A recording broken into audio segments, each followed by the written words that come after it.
Coming up on this episode of the 500 and Growing podcast.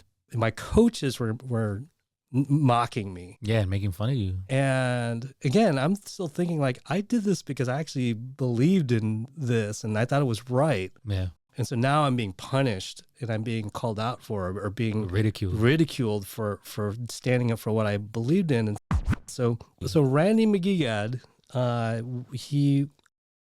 Randy was known in our community to be a young, spirited, energetic, Filipino hip hop artist, youth organizer in our community.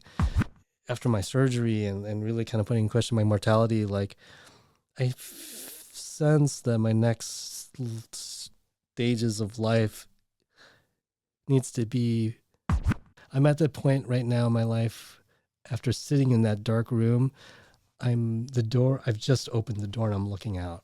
That's where I'm at in my life right now at this very moment. And I've been sitting in the dark. I created the door for myself. I'm opening it.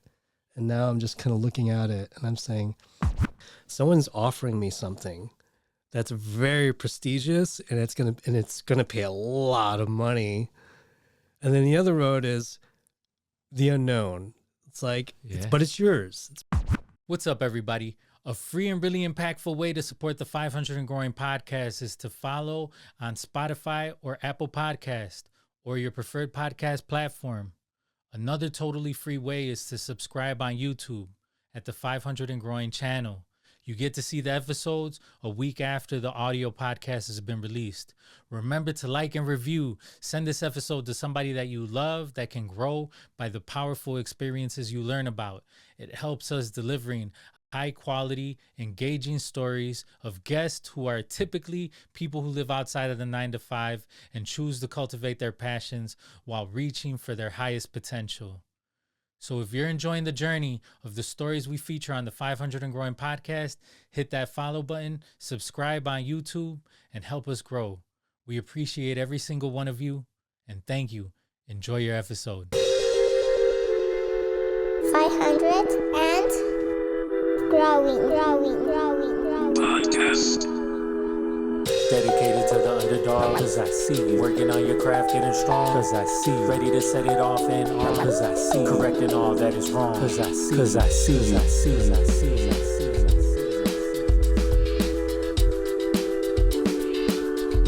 Hey. My name is Jesus Azteca 500 Sanchez, and I am the host of the 500 and Growing podcast. And today we have Demetrio Maguigad.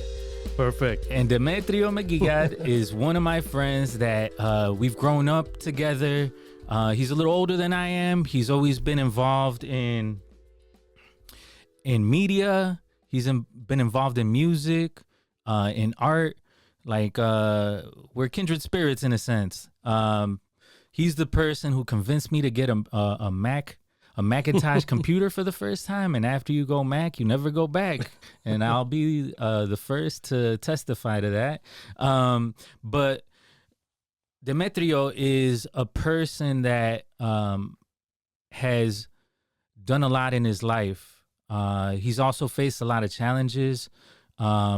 He is an artist all around.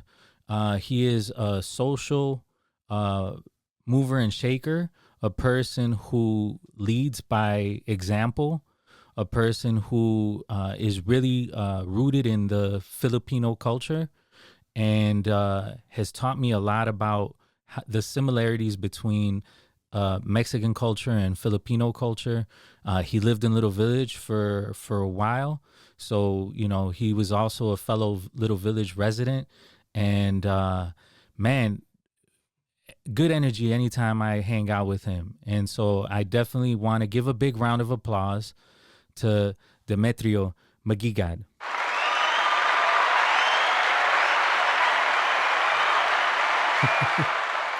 Thanks, man. Thanks for that. Yeah. It's really good to be here. Yeah. So, Demetrio, tell me, what was it like growing up? Like, where did you grow up? I know you were kind of touching on it a little bit, but wow, what was it like growing up? Well, for me, I'm very lucky and fortunate to say that I grew up very fortunate and privileged, actually. My kind of origins kind of started in Dalton, Illinois, which is in the as far south suburb of Chicago, south side of Chicago. Grew up in Dalton up until the age of I want to say, I think I was like 7 years old. Yeah. In Dalton at that time, I don't know if if you're aware of like Dalton, No, no, Illinois. yeah, So, break it down. Let us know. So Dalton, back in the day, was a very, very diverse working class neighborhood. It was where a lot of recent immigrants in like the 70s who were kind of like making good money, working honestly. It was folks who were working at the steel mills in the South Side who moved out of the Southeast side of Chicago. And, Dalton was this kind of like new, kind of like developing area, a suburb for like, those areas in South Chicago. And so, I grew up, riding my bike in big wheels with like, The big wheels. Yeah, like I was, there's a lot of other like Filipino immigrant families there. There's a lot of like Mexican immigrant families there. There was a lot of black families there. There was a lot of white. I mean, it was diverse. Like some of my best friends were, they came from all sorts of backgrounds, but it was also rough. It was like kind of like a rough working class neighborhood when you're a kid. Yeah, and I told this story. I'm not going to go into it now, but I told this story on another podcast for a PBS special. But that's when back in, I know the exact date. It was actually August 22nd, 1982. The summer of 1982. Like my best friend, his name was Carson Baker, and his father was he was a local police officer, in the municipality of Dalton, and it just really quickly, like a profound moment in my life that was just all about like the tower falling, like just awareness at such an early age was, we used to pretend we used to live just off the corner of the end of the block, and there used to be a fire hydrant at the end of the block.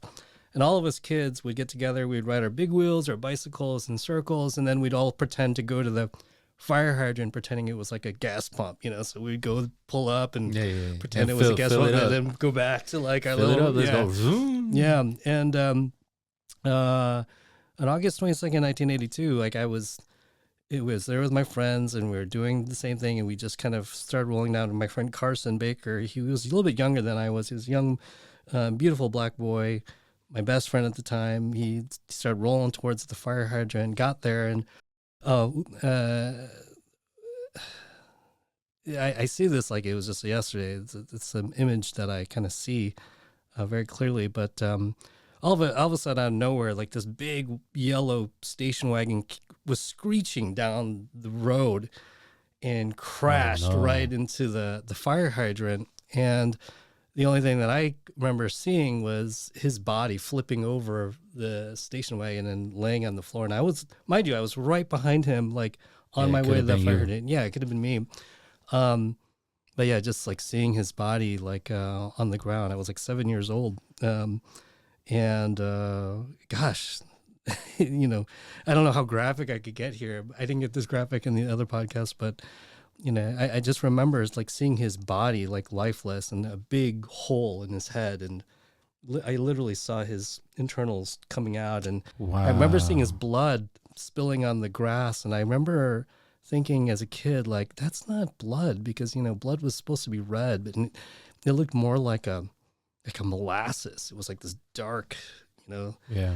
And it was just really tragic. And the bigger tragedy to this was all these people kind of converged, and his father was called onto the scene. And you can imagine his father was a police officer, probably came to the scene not knowing that this was his son. Yeah. And so when he saw what was going on, I remember standing right next to his body and him just like looking at me, and then he just started bawling. And just remember him picking me up and squeezing me like as if I was him, Yeah. And the most profound thing that I got from that experience was during he was Baptist. So during his funeral, it was in his funeral was in South Chicago in this small Baptist church in the middle of like the woods. And I remember like my dad and my whole family was in our station wagon. We went there and we I don't know why. I think I know why, but we were waiting in the car to go in. But so we were sitting in the car, and as we were sitting there, all you could really kind of hear was singing of gospel music. Yeah. And it was flowing out of the church, and it was beautiful. It was the most beautiful thing I've ever heard. And I knew that we were there because of a loss, and I knew there's a lot of suffering and the trauma, but there was this music that just was so healing. And as a kid, I didn't just hear it, you felt it. So that was like a really profound experience for me. And, after that, my parents moved us to the west suburbs where I grew up most of my, the rest of my, middle school and high school years. Well, let's go back to that, right? Mm-hmm. Like, that was a moment when you're young, you grow up and you're just like, you think you're a super person, right? Yeah. Like you think that you're going to live forever. And so this was one of those things that kind of like made you face life, you know, made you face the ephemeralness of our experience. How did that impact you as a young person? Well, I think about it, I don't think around that time, I thought about it too much, but that was an experience and a memory that's lived with me my whole life. And it's like haunts me really. And it's always with me. It's like, we have those memories that just kind of like wither away, but that was a visual memory that I see and relive so closely. And I think growing up, that experience, as you said, like made me really, a few things. I think it first made me think, why not me? Like that was right behind him, and that could have been me. Mm-hmm. And so you get this kind of like, survivor mentality where it's like, well, if it wasn't me, then I'm kind of, there's this kind of like usher of purpose in your life. Sure. It's like you're meant to do something, since your best friend, who was only 5 or 6 years old, had to leave this plane. You're here because you're meant to do something. Like you're supposed to do something that he couldn't. Yeah. So that was kind of like that's something I grew up with, like thinking that.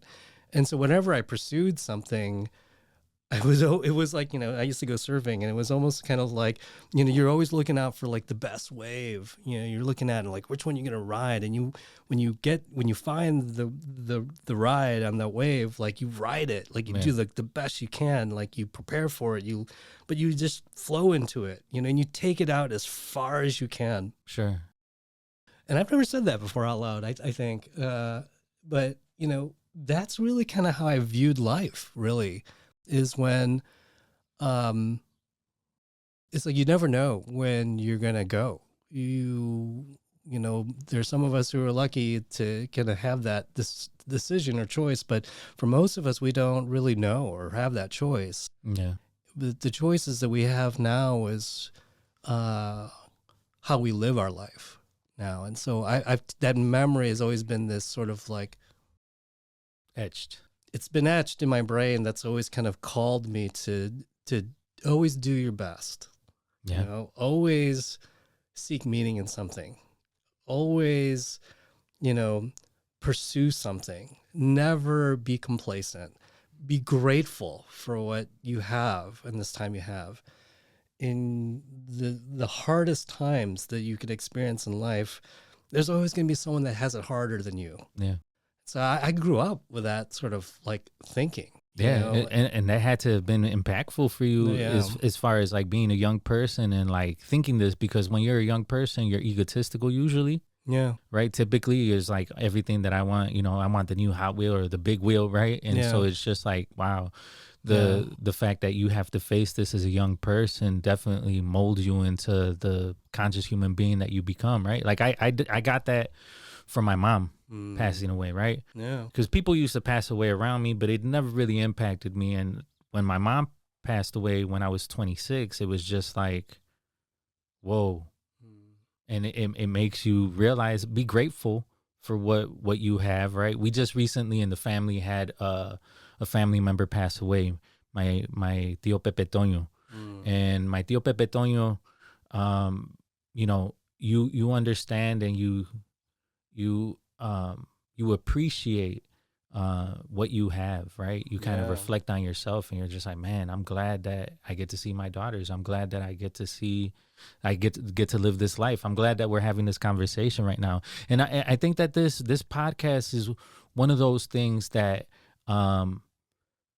that you're able to leave behind, right? Like your experience, like my children are going to be able to listen to this podcast and get to know a little bit more about me, just like your children and your grandchildren, your grandchildren's grandchildren. If they get to, if the world doesn't collapse, right? Like they'll be able to listen to you and your thoughts and your experience. And that's really powerful. One thing that I forgot to say though, is that, Demetrio is not only is he a musician that has been part of the band and helped found the band or co-found the band, right? Baguis, but also has wrote a book called Branding for Changemakers through Lime Red. And so we'll talk a little bit more about the experience of like writing the book. You're going to get a sense of who this person is that has all these multifaceted parts of his life. But then also, so you were saying that you were growing up,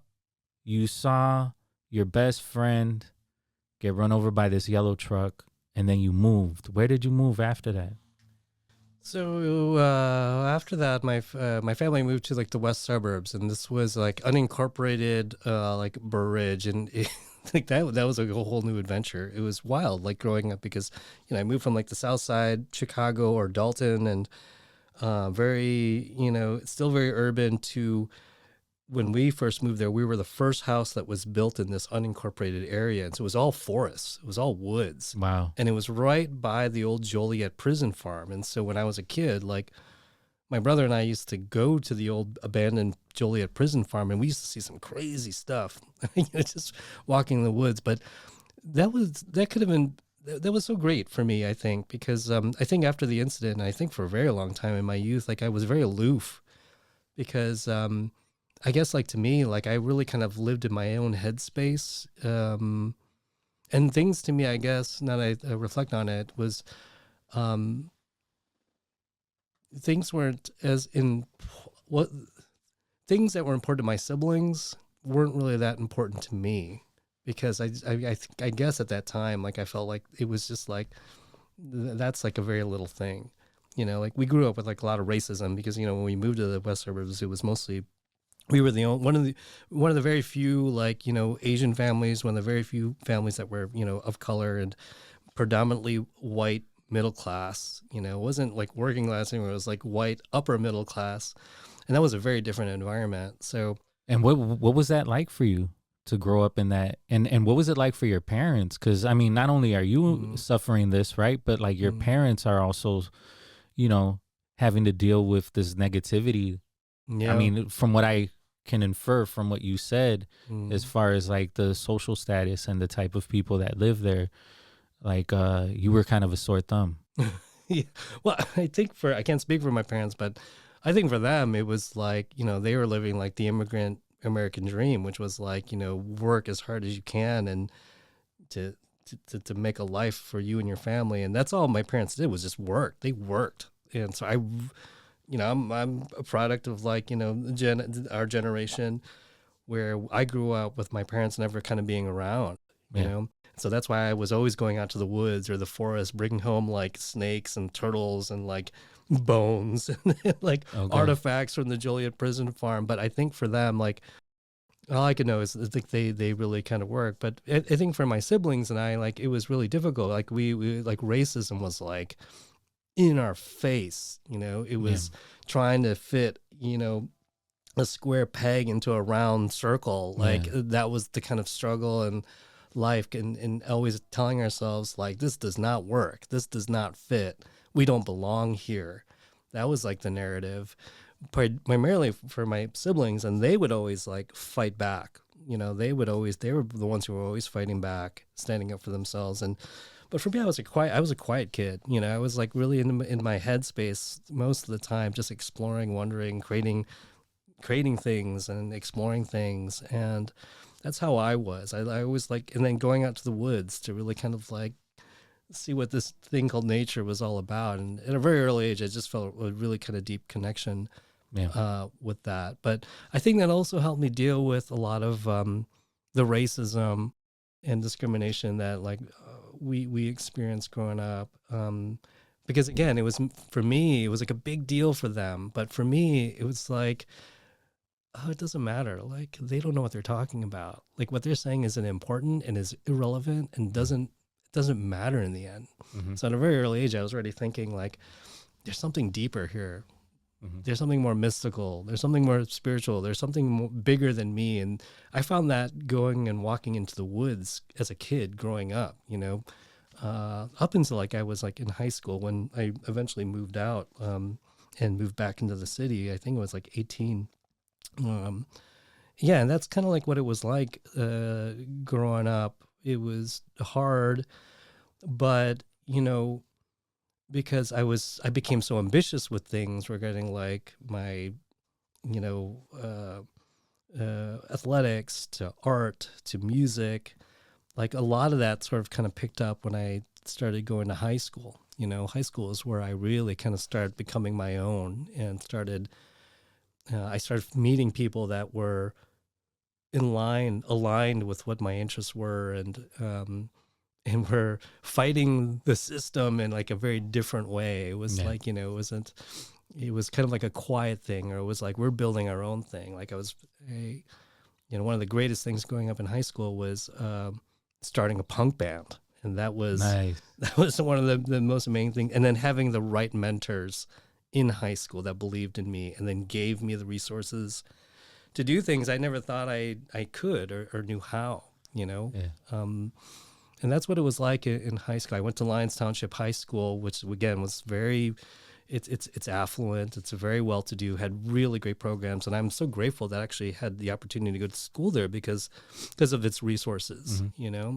But, my first year I was really into sports. I was like, a jock. So what did you play? Well, I was at freshman year. I was already kind of competing in conference in gymnastics. So gymnastics was a really big thing for me. I didn't know that. Yeah, so That's crazy. I was top conference, and so I got a lot of respect because of my ability to, he was like a high scoring athlete. But also like I got prompts because my sister was a gymnast, and so when I was already in grade school and she was in varsity gymnastics, like I got to meet all of her friends, because she was only 2 years ahead of me. So by the time I got to school, I knew everyone. Like I knew all the upperclassmen who were like the cool. kid. Yeah, and like and then I was like, oh, I'm actually pretty good at gymnastics, and I like doing it, because I used to break dance and stuff like that. So it was kind of natural. It was like break dancing on like on bars and things like that. So I really liked it,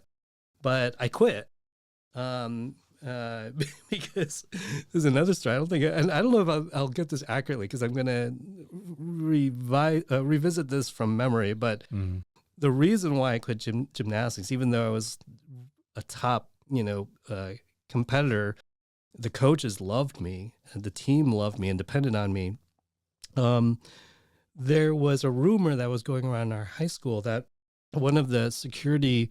Our school had like narcs, like security and things and none of us trusted, the security except for this one black guy. And he was just the coolest. He understood us. And so, he did his job well. He was making sure that we were safe. And so a lot of the young kids and students got along with him really well. And there was a rumor that went around that he got fired. He was let go. And there was a rumor that went floating around the school that he was fired because he was black. And so for all of us, we're like, F that, like that's, screw that. And so, there was maybe like, I would say, there was like just alone 1,000 students just in my class. But I think there was about, I would say at least like 300 students walked out of the school one day. Nice. We walked out, and we called the press and the media, and they all came down. It was and I was surprised we were actually able to do that. And we protested, asking the administration to reinstate, like the security employee at the school. And we never got the details. Some of us walked out because it was like an act of defiance, and there's like, oh, well, I'm not going to go to gym class. Like, I'll go do this. But there was still like this idea of like taking a resistance and seeking justice. And that was one of my very first experiences of like resisting, like, like you could organize and you could resist, and there's power in people. Yeah. And and so that meant a lot. And that attitude, I opened up more too, and that's how that's the attitude I brought into my art, and that's the attitude I brought into my music. So I was immediately gravitated to punk rock music. I didn't play the guitar very well, but I'm like, you didn't need that to form a punk band, and so I formed a punk band, and I started going to art club where I found a mentor who was, to this day, a really good friend of mine, Mr. Paul Witt. Thank you. You're amazing. Yeah, shouts out. Yeah, you changed my life. He was one of the greatest mentors. I never had him as a teacher,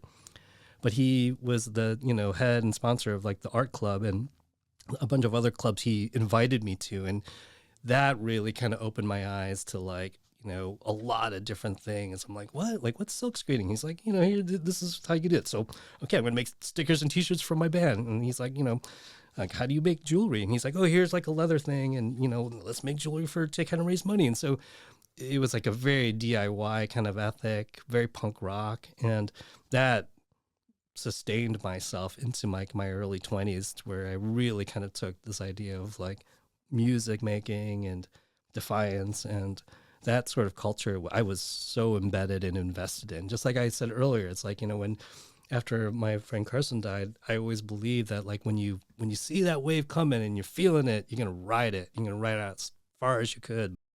Yeah. And I did, like, I think for a while, to a point where I just got really jaded. And, I think I left the punk rock scene here in Chicago and sold all my gear and everything like that. You were like, no, I'm done with this. Yeah, I'm done with this. The ride is over. But let's talk about like your family. You mentioned your family, your two older siblings were like defending themselves for the racism that was happening in the school. Yeah, what was your relationship with your siblings and your parents? Like I said, with my parents, like they worked.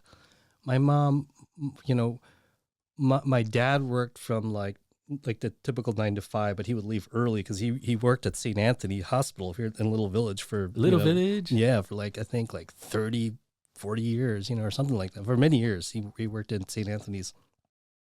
So he was gone during the day, and my mom would work from like 3 to midnight.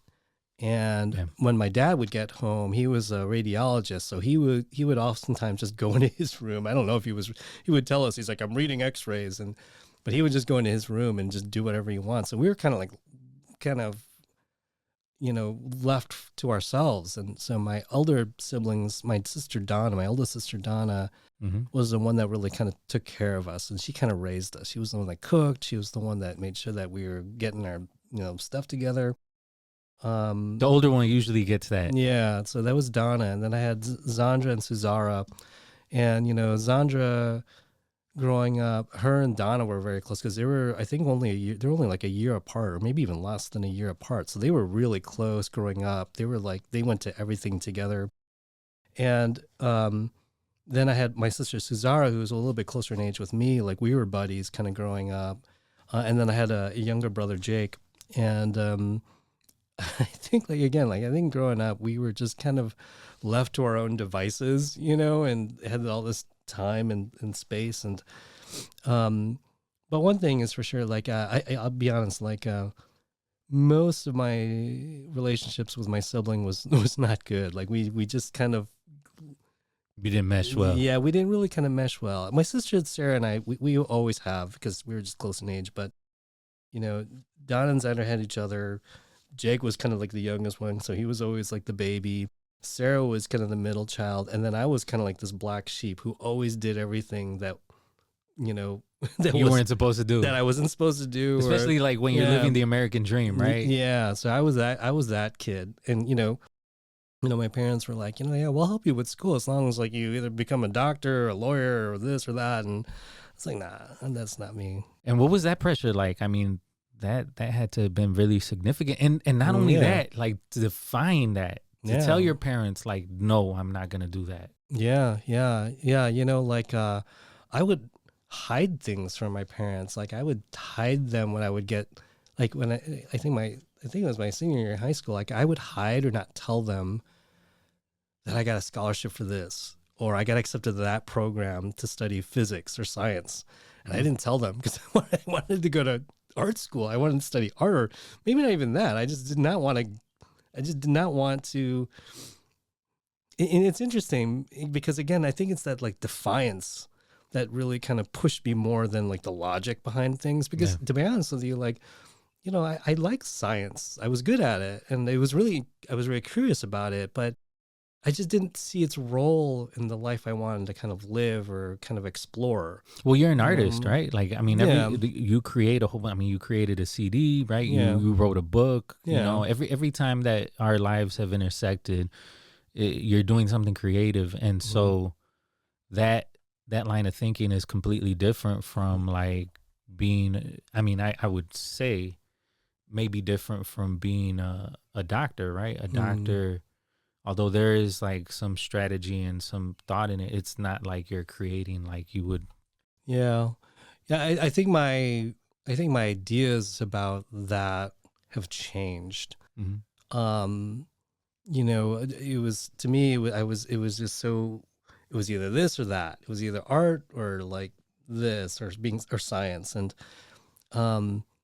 like I said, I was really in my headspace growing up, and I read books, a lot of books, and I would get jobs working at bookstores because, I would have access to books. So I read a lot of books, and one book that really helped me understand the definition of like the reality I was experiencing, and I thought I believed, but I just couldn't articulate it.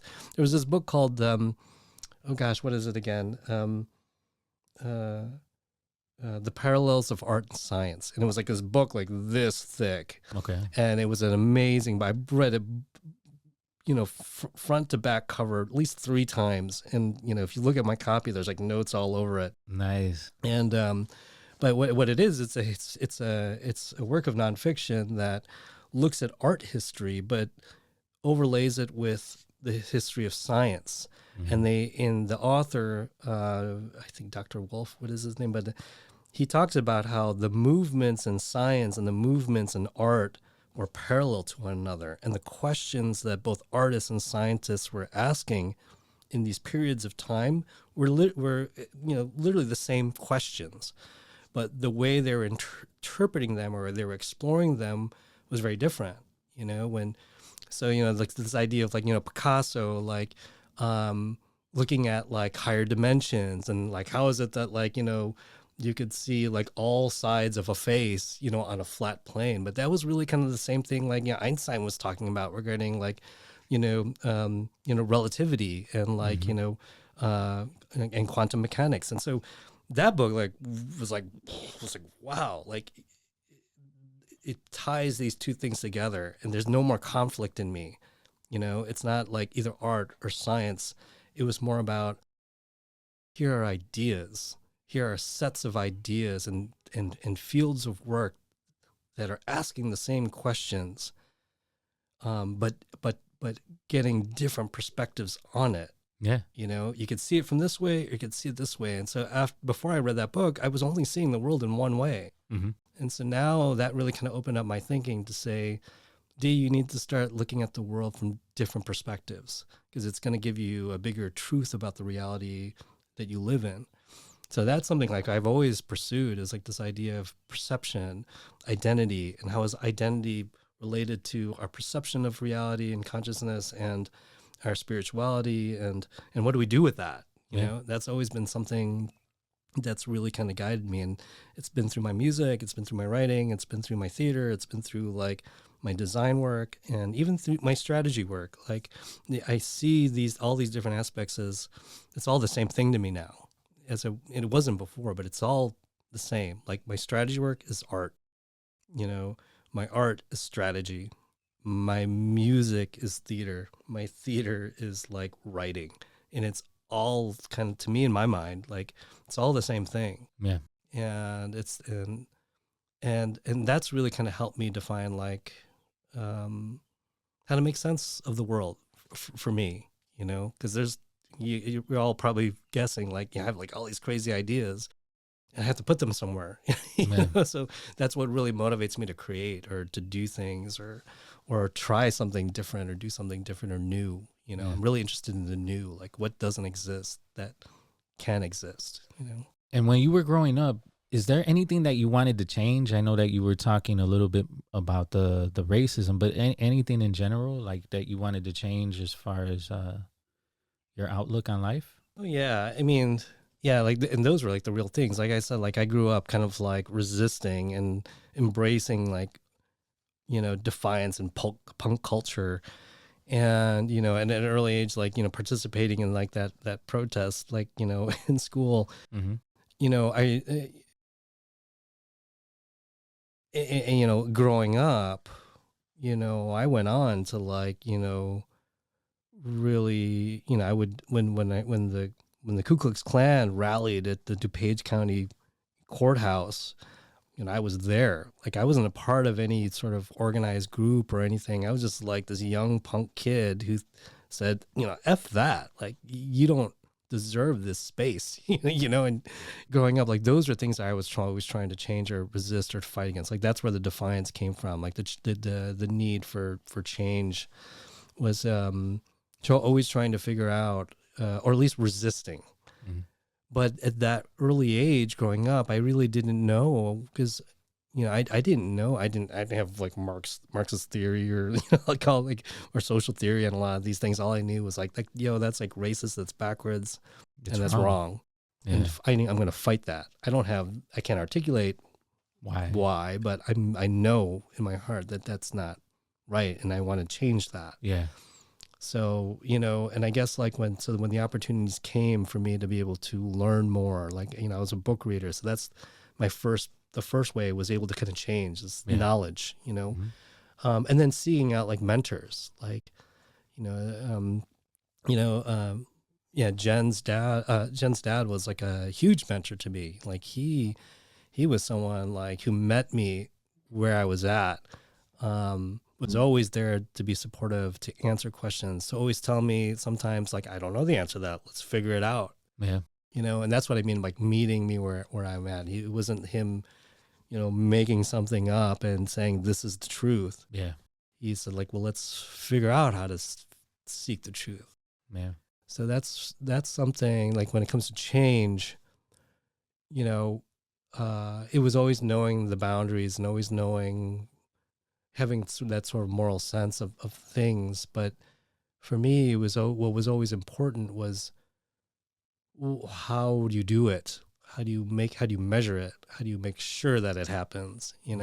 Because early on, like when I walked out of the school when Reggie was fired, like no one thought about it the next day, unless you got like detention, which I did get detention. So it was just like that one time. Yeah, it was just that one time, and no one really kind of asked. And so I was always thinking like, well, what happened? What are we going to do now? And no one seemed to care because other kids had the privilege not to care. Yeah, they moved on. Yeah, and that really always bothered me, because like that's not change. Like we can't change. And so I was always kind of itching again, like being pushed to figure out like how do you do that? How do you kind of create change? Well, I mean, I think that the next question is relevant. Is like, what were some moments in your life that you had to stand up for yourself? I know you mentioned a couple, even being the black sheep of the family, right? Like you were always standing up for yourself in that regard, standing up to your parents as far as like the career path that you chose for yourself, right? But what's one of the significant moments when you were younger that you stood up for yourself, where you were just like, you know what, like I'm not going with it? Yeah. That's a really great question. I think the first thing I could kind of remember standing up for myself was so I told you the story about like walking out of school because of Reggie, who was a security guard that was fired. We all had this assumption, or there was this rumor that he was fired because he was black. So I was a gymnast, right? And so my coaches were very hard and pushed me physically and mentally to a state where I could perform at my highest level. Mm-hmm. And now I had this kind of a wave of defiance, and then I had this wave of strength. And so the next day I went to practice. I showed up at the gym, and the coaches found out that I participated in the walkout. Uh-oh. And so I walked into the gym, and they used to call me Giger, short for Maguigad. They'd be like, Giger, and so I walked into the gym, and we had to do like 50 push-ups and 50 sit-ups every time we entered the gym. So I did my thing. I got up, and they were like, Giger, look who's here, Giger, the protester. So immediately I was being called out, and my coaches were mocking me. Yeah, making fun of you. And again, I'm still thinking like, I did this because I actually believed in this and I thought it was right. Yeah. And so now I'm being punished and I'm being called out for, or being ridiculed for standing up for what I believed in. And so so I was like, okay, yeah, whatever, and so I went to my, set, started, and then they're like, no, you are not going to be using the gym today. Since you're a protester, you're going to be protesting today. And I said, what? Like, what do you mean? So before I even got there, the coaches, and this is cruel. What the coaches did was, are you familiar with parallel bars are? So parallel bars was my main event. That's where I was competed in the most. And they're like 2 bars, and they're like wood, and they're long, and they're heavy, right? So before, and practice was like 2 hours after school, right? So so before I got to the gym, they actually got this ready before I even arrived. They took off one of the poles of the parallel bars. Yeah. They created this big sign and taped it to it, and it said, "I will not protest." And so for the 2 hours, instead of practicing my set, they made me walk around the whole gym for 2 hours holding the bar like this. And they told me, if you want to stay in this team, you're going to walk around this gym, think about what you did, until, and after that, after you've thought about what you did, then we'll kind of let you back on the team. So I remember thinking, what the fuck? Like, what? I was like, my initial thing was like, no, I'm not going to do this and to fight back.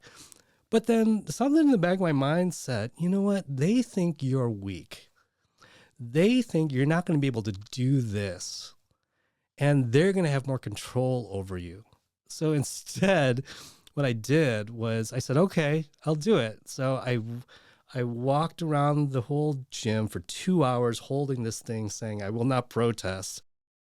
And then after I was done, they were surprised that I did it because it's hard. It's really heavy. It seems very heavy, right? Yeah. And so after the end of practice, they were all like nice now. They were like, oh, you did it. Like, yeah, like, you did it. The total, like, nice guy, bad guy, nice guy. And yeah.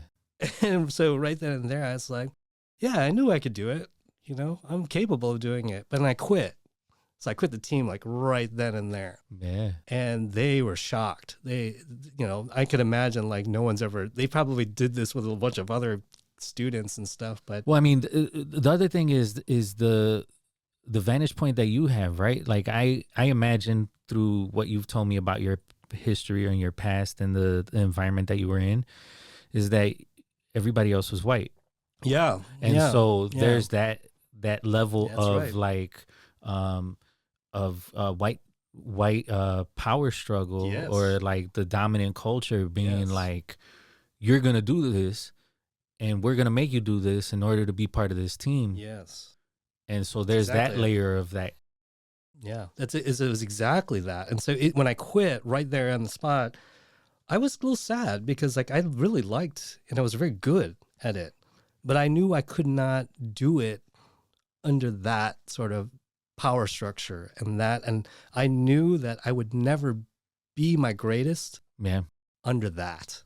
So I already knew like I don't want to be a part of that. Yeah. Like you turned me off Yeah, and to this and with you. yeah. So it's funny because it was at that moment that's where I fully embraced punk rock. I think I formed a band, like a punk rock band, like the next week. It was just like, yeah. And They were probably passing you by in the hallway being like, damn. Well, it's funny because like the following semester, we used to have something called study hall, right? And so study hall was like, you don't do anything. It's just like a class where you come in, you sit quiet, you just do your homework, or you focus on your studies. Yeah. And there'd be maybe like 50 kids in one room. And I had study hall the next semester. And it so happened that the teacher for study hall was my previous coach. Oh no. So like, and here I am. I went from like jock preppy guy that was friends with everybody. You to got like spikes everywhere. It's literally. Like I got my leather jacket, like, my hair is like this. And he hated that. He didn't even want to look at me, but he had to. And I had to look at him and engage with him every day. And then one day, this is a quick follow-up, was one day at study hall, like, everyone's really quiet, and he would sit up at the front of the room, and just to give your listeners and viewers an idea, like, I'm not going to say his name, but out of respect, but like he was, an older gentleman. He was a gymnast, retired, but he always wore polyester tracksuits. Ooh, okay. The had Adidas. Yeah, I think he had a stroke because like one part of his body was like a little slower than the other, and so he had struggled with that, but. He would always just sit at the front of the class with his feet up on the desk, and he had this like little, those portable television sets, and like, so, I remember he was watching it, and I think like do you remember like those channels, like the home shopping network or something like that? And he said something out loud, something to the fact like, something about something like a clothing article that was being sold. And he made a comment about it. And then under my breath, I made a snarky comment back to it, kind of like mocking his polyester jumpsuit. Mm-hmm. And like you don't have taste. Yeah, pretty much. And so I'm in the back of the room and I said it under my breath. So I didn't think anyone could hear that. Mm-hmm. But right when I said it, he was like, he slammed the TV down. He's like, who said that? Uh-oh. Who said that? And everyone's like, oh, I'm like, I don't say. Yeah, you hurt his feelings. Yeah, I didn't say anything. No one said anything. So no one said anything or responded. So he's like, all right. Now the whole class is getting. He's like, first row, stand up, come to the front of the room. And he's like, I'm going to have each and every one of you, every row, do 50 push-ups. I don't care if you're a boy or a girl or, whoever, what, it doesn't matter who you are, if you have disability, like, he was making you do this. Wow. And I was like, oh, man. And once he said that, I was like, I'm not going to have all these other kids, do that. Yeah, get in trouble for you. Yeah. And, whether they knew it was me or not. And so I said, it was me. I just see his face get all orange. Oh, well, he was like, because he was already mad at you. Oh yeah, he was already mad at me, and this was like the excuse to continue to punish me. So his face lit up. Yeah, he was like, ho, Giger, everyone sit down. Giger, come up. Man. So most kids in my school saw me as like the Asian kid who was into art and punk rock who looked like he lives in a trash can. And then you were also quiet though, no? And I was kind of, I was kind of quiet, kind of kept to myself. And so he made me get up to the front of the room and he's like, you're going to do 100 push-ups. 100 push-ups. in front of everybody, or I'll write you up. And I was like, what? And so like, again, like I could have fought it back and I could have said, you know what? No, like, I'm not going to do that. Like, but there's that defiance in me where I said, I'm going to prove I'm that gonna I could do it. I could do this. And 100 push-ups is a lot, and like, and so it was funny. So I started doing it, and then he was doing the counting. And then by the time we got to like, 40, I didn't stop. I just kept going. And everyone in the room is counting. Everyone's like 42. Yeah, they're helping you out. 43. They're like, we don't like this guy either. And so everyone else is like, come on, D, come on, Demetrio, you could do it.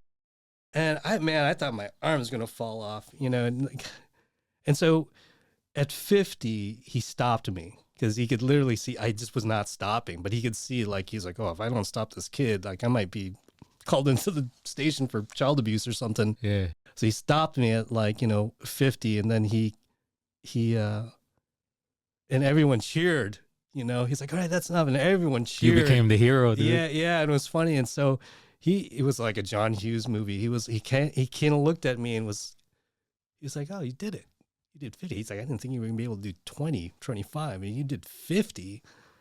And he had this look on his face. He's like, okay, what's ever between you and me, it's over. I respect you, But I kind of gave him that look like, you haven't gained my respect yet. Yeah. So I'm going to be who I am. I'm going to fight for it. And this is how I'm going to create change by influencing others, by being the best that I can be, and to pushing myself to be the best that I can be.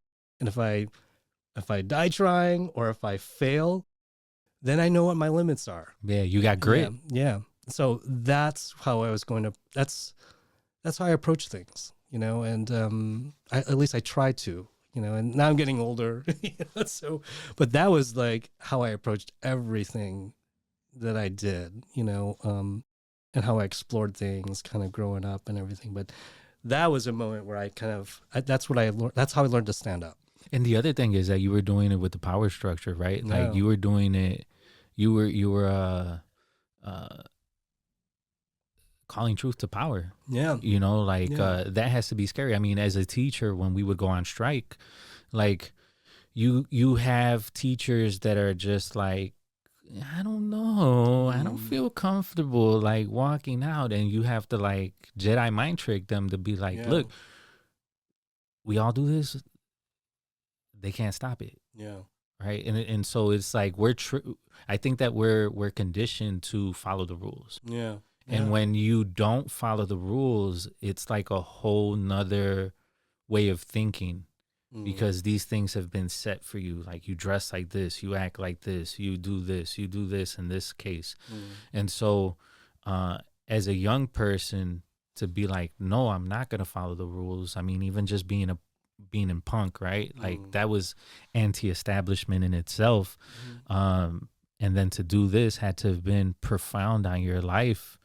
And yeah, man. And it leads me to my next question. Like, is there anything that you saw growing up that made you want to make a change in your adulthood? You kind of touched on that at the end of your last response. Yeah. As it pertains to like my adulthood and where I am now, I mean, like those stories I shared with you were like a series of events that really kind of shaped and changed the way I think now, and understanding my limitations. It was witnessing my best friend die in front of my eyes. Was moments of defiance like that. It was, I think things, when you're on a path, you're not, it's hard for me to kind of like look back at the path and say, which one of those turns or corners and places in my path that I could look back at that either changed the way I thought or kind of led me to the things I believe now. It's hard to pinpoint one thing, because there's been so many for me. But definitely it was like my organizing days, like organizing, becoming an organizer, becoming an activist, becoming a fighter for social justice and embracing that. That whole experience has definitely framed, everything that I do now and the choices I make now. And a lot of that came from, like I said, like I was a part of like the punk scene. I was in many different bands. And just quick plug, like the 30-year, one of my bands, a record label re-released one of our albums 30 years later, sold out twice. And, and I look at that, I'm like, wow, like, we were so ahead of our time. Like people now are like actually paying for this stuff. Like we couldn't even pay people to come to our shows or listen to our music back then. But Yeah. that moment when I recorded that album was like a point where I was at the height of like my punk rock. I took as much as I could from that experience. And then I became so jaded and I dropped everything. And that's when I said, what the heck am I going to do with my life? Like, because that dream is over. And yeah, that happened several times, right? Not only with your punk rock, but also with your gymnastics. Yeah. And even as of lately. And I, that's when I sold all my gear. I didn't know what I was going to do. And then I was invited to go to the Philippines with my sister Sarah and my mom, and I'd never been to the Philippines before. I never really had a strong sense of Filipino identity. Didn't even know the language. But that trip definitely was one of the biggest pivots in my life, because in that trip there was a sense of renewal. This reconnection with my Filipino history and culture and language and love, for people, began that day and that time in my life when I went back to the Philippines. And while I was there, I got caught in like this situation where I was witnessing farm workers in the provinces in the countryside who were organizing against illegal land grabbing of their farmlands. And I just so happened to be in the middle of it and wanted to do more. And I actually became more involved in what was happening there. Yeah. And I was like, this is it. I want to do this. I don't want to go back to the States. I want to stay here. It was a resistance movement. Yeah. These are my people. But I had to go back. Like, I had this privilege of going back. And, when I had to leave, I had to ask them, like, what should I do? What can I do? I don't have any connections or anything. Like, what do I do? And so I thought they were going to be like, work, send us money and, things like that. But the organizing leaders pretty much said, tell our story. Like, go back and tell people what's happening here. Tell our story. Yeah. And to this day, I've been doing that. Like, that's been my MO for a lot of my work, is to ensure that we tell the story of those struggles and those voices and those people whose fight matters. And that's really important to me. And so, when I came back to the States, I'm like, okay, what am I going to do?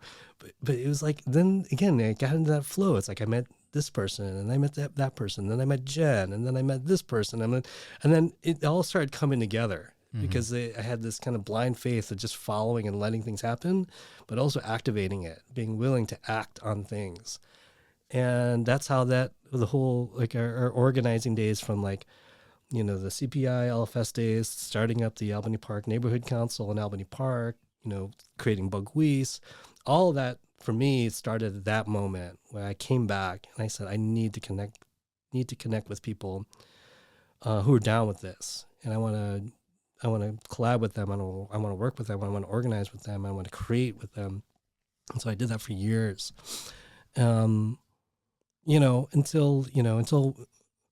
Until Randy died, I think, and that's, again, there was another moment that. Yeah, explain who Randy is. So who's Randy? So Randy Maguigad,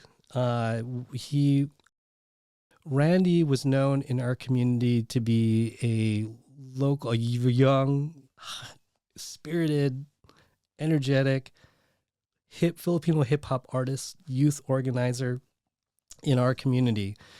He was involved in the height of like the work that I was doing in the Albany Park neighborhood here in Chicago. And He was a member of Bugwees. He was organizing kind of like youth groups at various different schools and other institutions. He began doing like open mic nights to kind of create a platform for young people to get involved. And he was my cousin, and he was like very much like a younger brother to me, him and his older brother and even younger brother, Ralph, but they were like brothers to me because when I was poor, like, I stayed with them. I actually lived with them for a number of years, actually. But Randy, I was working mostly with his older brother, Romeo. We were both doing a lot of organizing work and culture work in the city.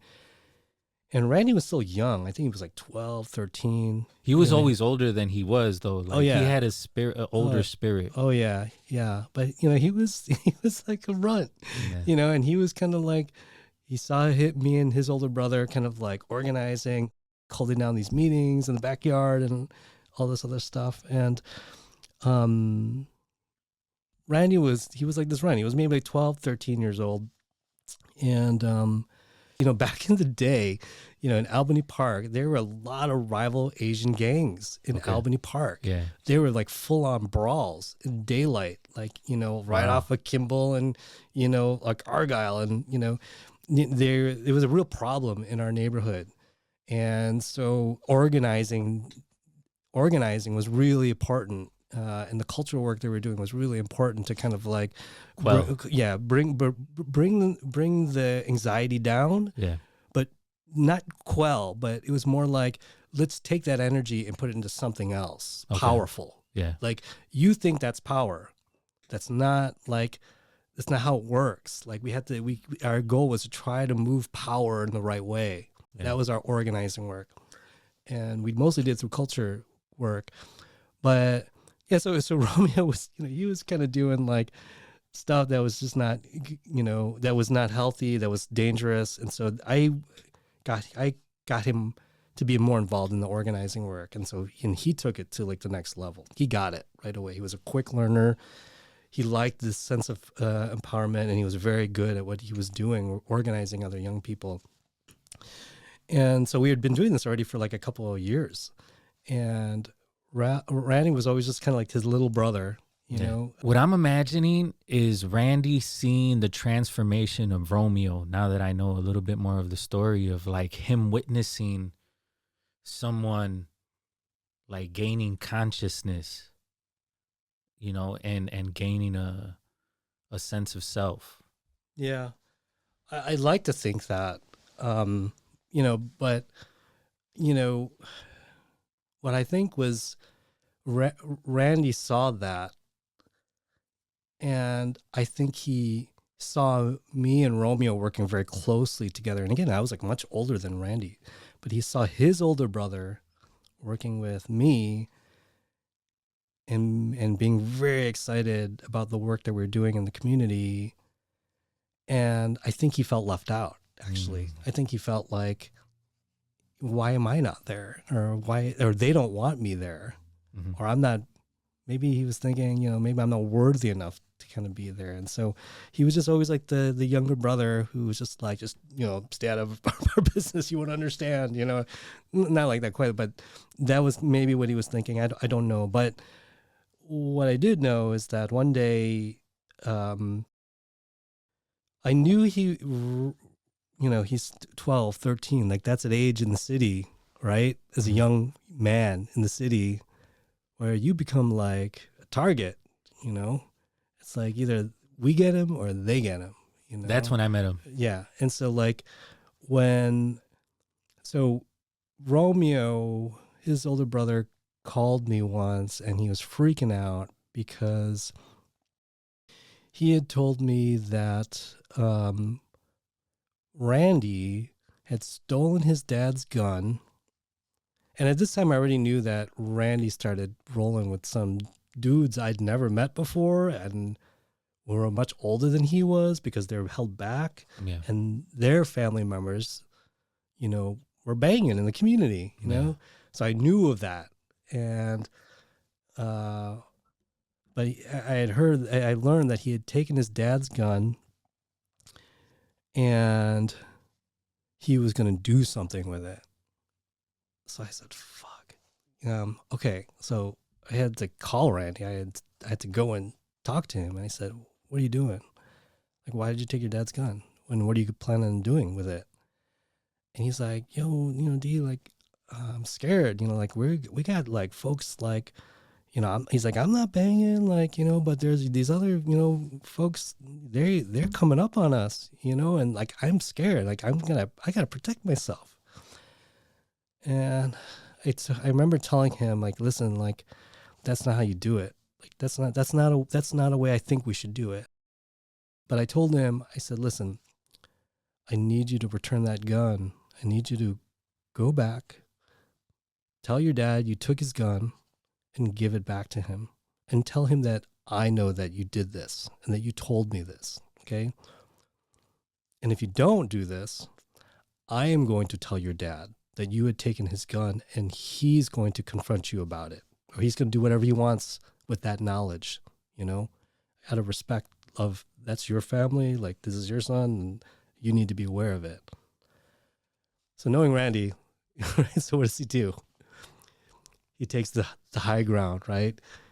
He goes, okay, goes back, tells his dad, I took your gun, and this is why. He told him the same thing he told me. His dad, I wasn't there when he gave it back, but I was told that, like, he was really, really worried, really, really concerned, but didn't know what to do about it, So that's when me and Romy were like, we got to get Randy involved somehow. we got to open a space for him and his friends. So the first thing we did was I was working on my thesis. And so I changed my thesis to focus on him, which was my, it was like media justice work and storytelling. And so I said, my thesis project is going to be about Randy, and Randy telling his story and why he rolls with his friends and the experiences that they have growing up in Albany Park. And so that was the documentary Beyond the Streets I did, which you lend your amazing music to for the sound score of that film. And that experience, I think, for Randy was like, I want more of this. That was empowering. I liked being in front of the camera and expressing myself. I like not just scribbling into my journal meaningless thoughts, but turning those meaningless thoughts into like intentions and making it happen. And so, I got him involved. I got him a job being a mentor at Video Machete when I used to work there. So I got him a summer job.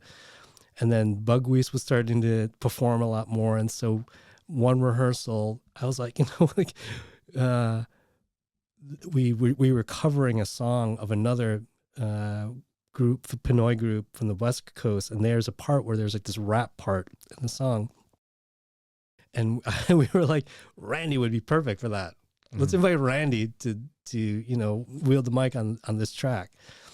So we told him to come to rehearsal. And again, like, he loved it. He nailed it. He was like, perfect. Yeah. And that's when we started writing more original music. And then he got involved and he started writing lyrics. He started writing parts. He would come over to Hamlet House every day, like, just knocking on the door, whether we were home or not, and be like, I heard music. I'm just going to sit in the kitchen table and like, write rhymes while you're doing the beats. And that's what we did. And we did it for years. And, then there was like this tragedy of where we found out I found out that he was in the ICU, and I had no idea like why he was there, and I didn't know how urgent or intense it was. But, when we lost him that weekend, it happened so fast. It happened so unexpectedly. It was the summer. He was in the middle of starting the open mics across the city. He was on his way to go see Most Def. We were all on our way to go see Most Def. Yeah. And, Yeah, and then that weekend, and I was actually on my way to Michigan. I was doing a workshop in Michigan, and I rented a car and everything, and I turned back. I had to turn back right then and there, and I said, like, what's going on? So yeah, and so I went to the ICU unit. His mom and his dad and his brother Ralph was there. They didn't know what was going on. I was like, you should go and ask, like, tell them, like, find out what's going on. And it was then that we found out that he was on life support. We had no idea he was on life support, and we had learned from the police reports that his body was pinned against his car and the car door and the light post, and so there was blunt trauma to his chest. And that's when they got there, he was still alive, but barely hanging on. And by the time they got him to the hospital, they were giving him artificial life, and it was that weekend that his family decided that to turn it off, and that was like the hardest thing in my. One of the hardest things in my entire life was just going through all that, because right then and there, I didn't know how to deal with that grief, and I think my response was, again, like I did with like punk rock and like selling all my equipment and trying to seek something else. I walked away from the community. I could not, seeing everyone's faces and being with people. This is how I see it, but I didn't see it then. But it was really hard for me because I was grieving so much over Randy, and it took me years to get over that grief, But it had to be in a way that I had to just remove myself from everything. So I stopped doing a lot of the organizing work, stopped doing a lot of cultural work, stopped seeing people, stopped going to meetings. And then I just focused on my work, just work, and that was a safe space for me. It was like this work. But yeah, like that's something that's definitely changed my thinking and guided my adult life. I was already adult, I guess, at that time, but that was a profound experience, and I miss, God, Rand, like we miss you every day. I think about you every day. And I'm grateful for you and the life that you shared with us. He was special. Yeah. Like my story of Randy is, I met you in Little Village, and you were doing work at the Hamlin House. Mm.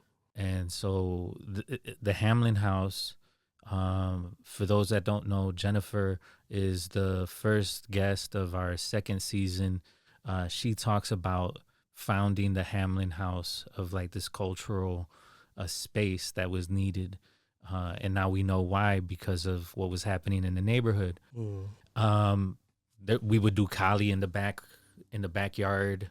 There would be music, right? And then there were all these cultural resistant nights, Mm-hmm. right? And so I was invited to perform at those, and those memories were incredible, because I remember seeing like young little kids walking around that had diapers to like older people that were like grandparents in the same space and listening to me rap.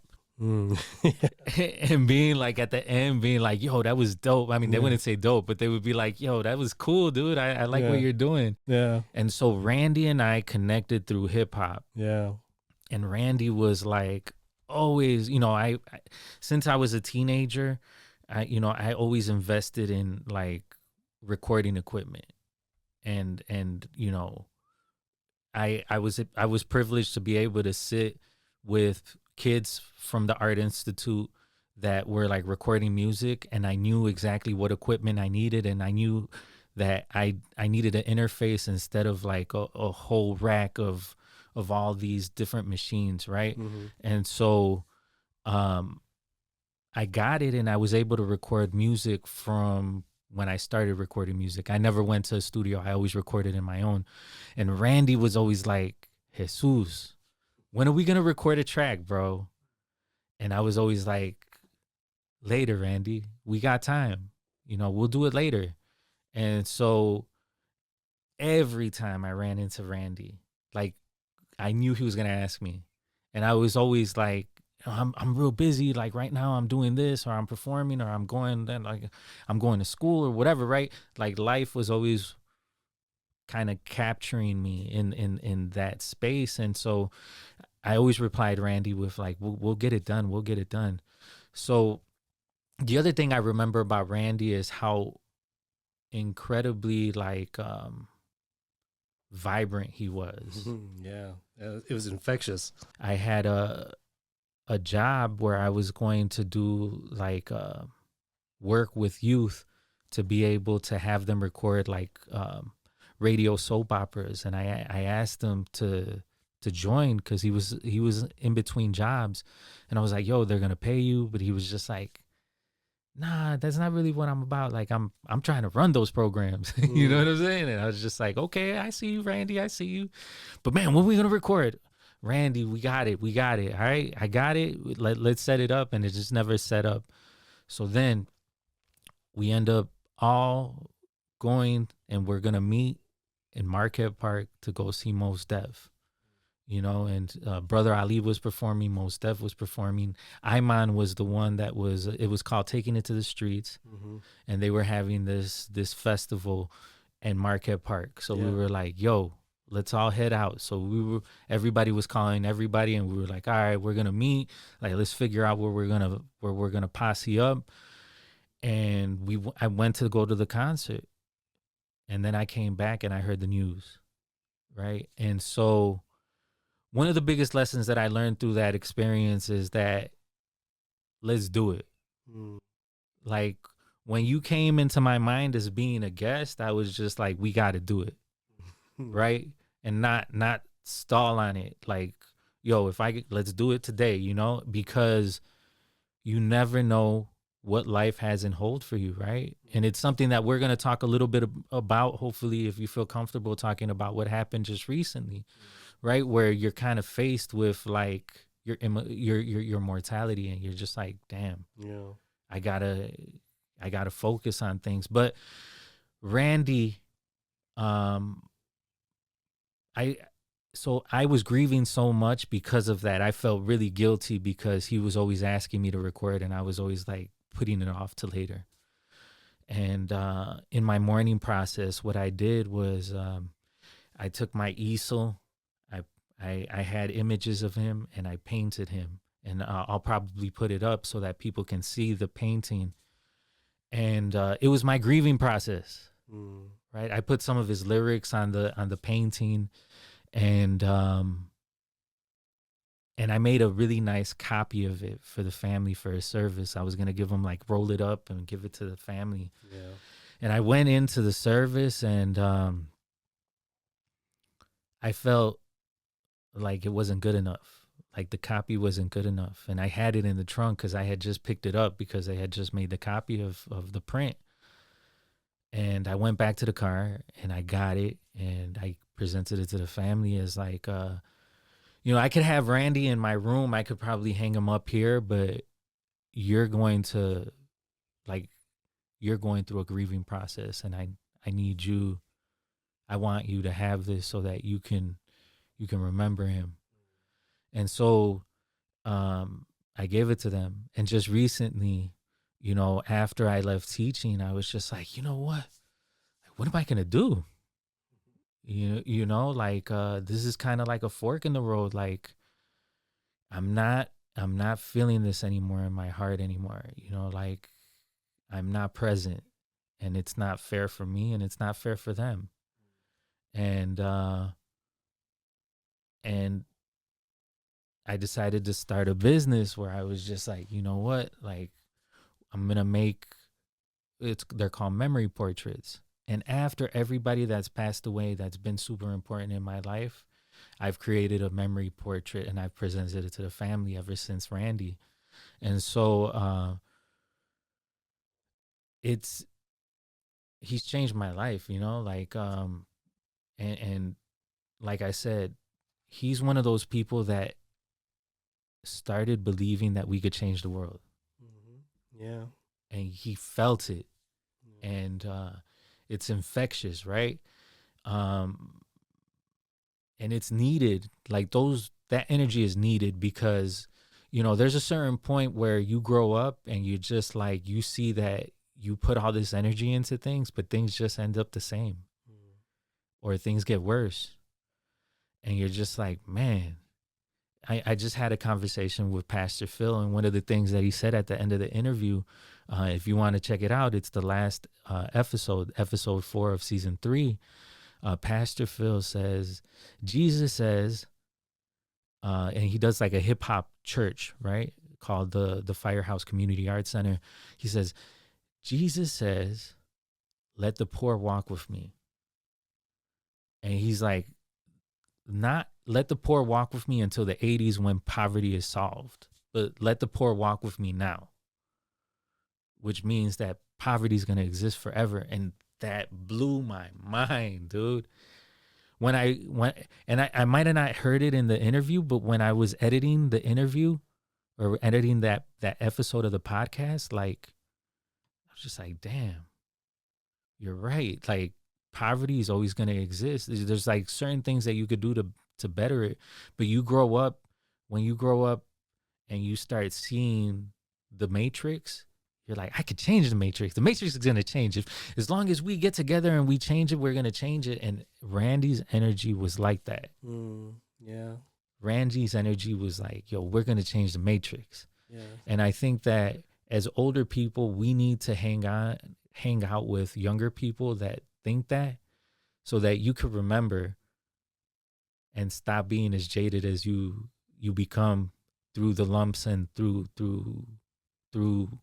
the journey of like trying to make the world better.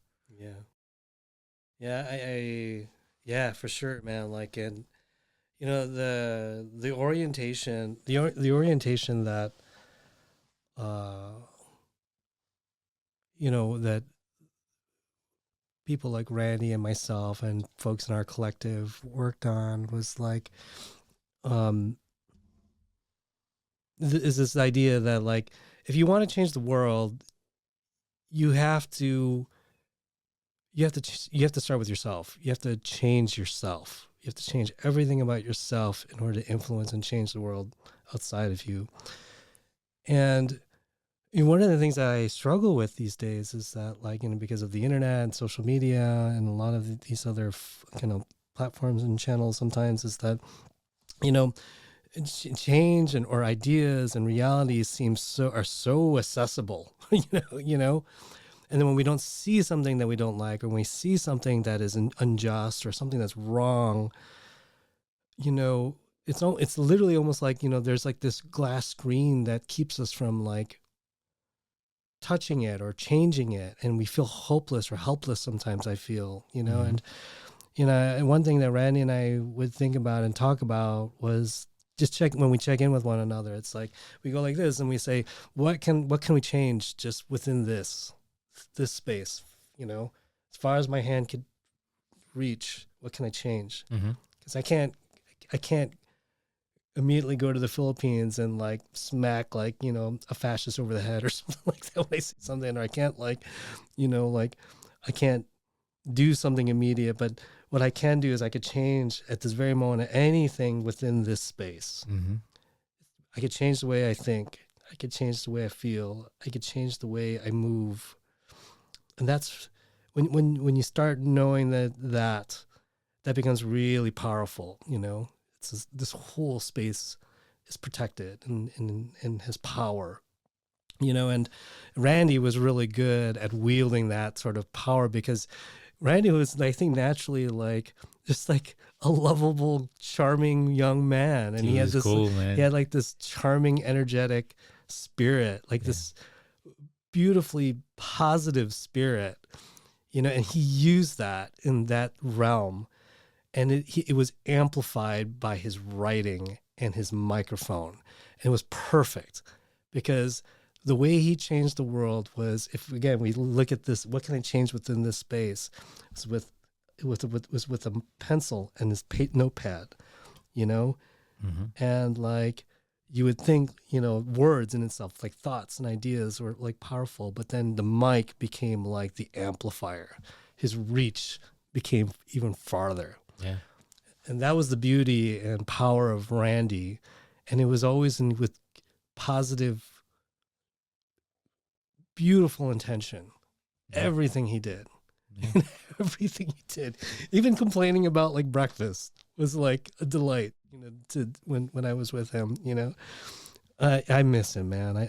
I miss him. But you're right. Like, and I think I wish there was more. I wish Randy was here so that he could help us, like, teach others that, like, this idea about, like, you might think this is limited, but no, man. Like, if you really know who you are, if you really know what you got, Yeah. and if you could tap into that, the tools that you need are going to be there to get the message out, to make action happen when you're ready. And that was Randy. And I wanted to give him reverence, man, because he was such a cool brother. You know what I'm saying? Like, I want people to know who he was, because he impacted my life and the lives of everybody who he encountered, right? Like, he was an incredible person. Yeah. But you're right. Like, one of the things that I relate to in your story is, subtracting yourself from everything that's going on. Like the pivot of, like, when Randy passed away, you stepped away from the culture, right? Yeah.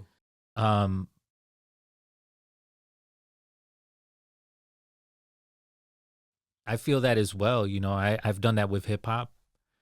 There was negative energy, in a sense, of the people who were around me. I didn't want that energy to affect me. Because, I was part of a group that was elite. And whenever we went to a space, it was just like, we're the people who are the founders of this. And it was just like, I didn't enjoy that energy. People would be like, yo, what's up, man? Like, how come arguments are always happening when this group comes around, because they want to teach everybody and put everybody in their place. And so for me, it was just like, you know what? Like, I need to let go of that energy. And so I let go of that status, that group, and, I definitely, with having children, I stepped back from roles that I had in organizing, where I was just like, like, my family is more important. And I want my children, I want to be a present dad, especially not having a present dad. So I understand what it's like to, like, pivot. What are moments that you've had in the fork, in the road of life, that have made you pivot? I know that Lime Red was one of them recently, with the decision that you made to leave Lime Red and to start Polyrhythmic. But are there any moments like that have made you the person who you are? Yeah. I mean, yeah, like, I think all these stories we've already been sharing, and each one of them is like, it's always been a pivot, right? So it was like again, like, well, let me, because I said much of this already, but let me put it this way. When we live life, like, I think we're always at these points in our lives where it's like, it's either a change has to happen. I need to make a decision. And the fear always comes from not knowing whether the decision you make or commit to is the right one, right? And I think through the years, what I've learned is that whenever I'm there at that point, I try to listen more closely to the things I listen to the fear, because that's important. Like, why do I fear this? Because, that helps us make better decisions. But what's just as equally important is, like, well, what is the one that makes me excited? And what is the one that I'm most curious about? And excitement and curiosity has to be in whatever choice or I make when I'm at a fork in the road, because of, and fear. So, like, those three things. So, because fear is because you have to really know, when we fear something, it's a reflection of something about us that sometimes we refuse to face about ourselves, a truth that we are afraid to face, But once we confront that sort of fear, we become stronger because we know ourselves more. So overcoming a fear. Curiosity, because curiosity scientifically is one of these things that if something happens in the brain regarding our curiosity that removes fear. Mm-hmm. It's like when children are more curious about like this fluffy tiger in front of them, they're not gonna they're not gonna like focus on like running away or screaming, but when they're more curious about it, they're asking questions like why, and they want to touch it. Curiosity is that sort of like longing to find a resolution or to make a connection. Mm-hmm. So things that I'm curious about is important to follow because it allows me to kind of combat my fears, but it also allows me to project myself forward. Like that's so curiosity and fear, and then excitement, because when you're at the fork of the road, it's always good to try to find something that activates you or that you get really excited about doing, Mm-hmm. So, whenever I'm at these forks in the road, sometimes I don't know what it is. But I break it down to those three things. Like, is there anything in my life right now what is it I'm afraid of? What am I most curious about? And what can get me excited about something again? And then when I look at both paths, those will, if I do things right, that's what will, I hope, ensure that I grow, that I stick to being positive, and being humble enough to be curious and to allow things to happen, whether I'm in control of it or not. Mm-hmm. And so those are three things I learned on every path, and that it's okay to let things go. And in fact, it's a requirement. Change requires you to let things go that don't serve you anymore or doesn't serve a purpose anymore. Mm-hmm. In order to really kind of receive something new in your life that will help you actualize something greater or grander or potentially closer to who you are and what your truth is. Yeah, you got to make room. So those are kind of like really important, I think. And all of these stories I've shared with you were forks in the road, and whether I was aware of it or not, one of those three things is what really kept me moving forward. When I was when Carson died when I was 7, Mm-hmm. it was both fear and curiosity, which was like, gosh, like that could have been me, but it was also like, but what does that mean? Like, how do I make that of my life? And when in my high school days, when I was experiencing racism in my high school days, when I was battling and defying my coaches, it's like I'm letting go of this because it doesn't serve me well. But I was getting really excited about punk rock music, and I was afraid that if I let this person take control of who I am, then I will lose myself, Mm-hmm. and curious enough about where I can take music to. I'm just learning how to play the guitar. Where can I take it? I want to learn more. So continuing to push me forward. And I think with Randy, it's taken me the longest, I think, to be like, to get curious again and to be excited again. And I think the reason why I left everything is because the challenge I had was I was living too much in the fear of things, the fear of letting him go, because I did not want to let him go. And back then, my idea of letting him go meant something, but it means something a little bit different now to me. Like, what does that mean? So, these shape our lives. Like, these things like really kind of shape our lives as we figure out who we are and what we're meant to be and do in this world. And I had that sort of calling very early on because, when Carson died, it could have been me. So if his life had any value to it, because I had the opportunity or the chance to stay, I need to make the most of it to honor him. I need to honor Randy now, his legacy. What would he do? And all these other things, So that's how I look at the fork in the road now. And very recently I've had to do that again, and I had to reinvent myself and renew myself again and find paths to grow.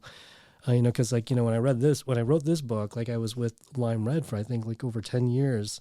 It's the longest I've ever worked, for or with anyone or anything in my life.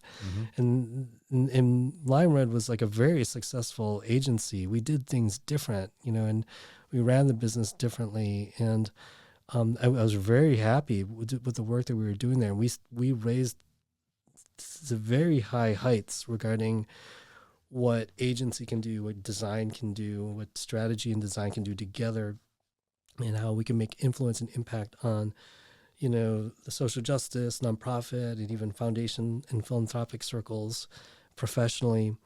We were hugely successful. And I think at the height of the success, I left, I didn't have anything.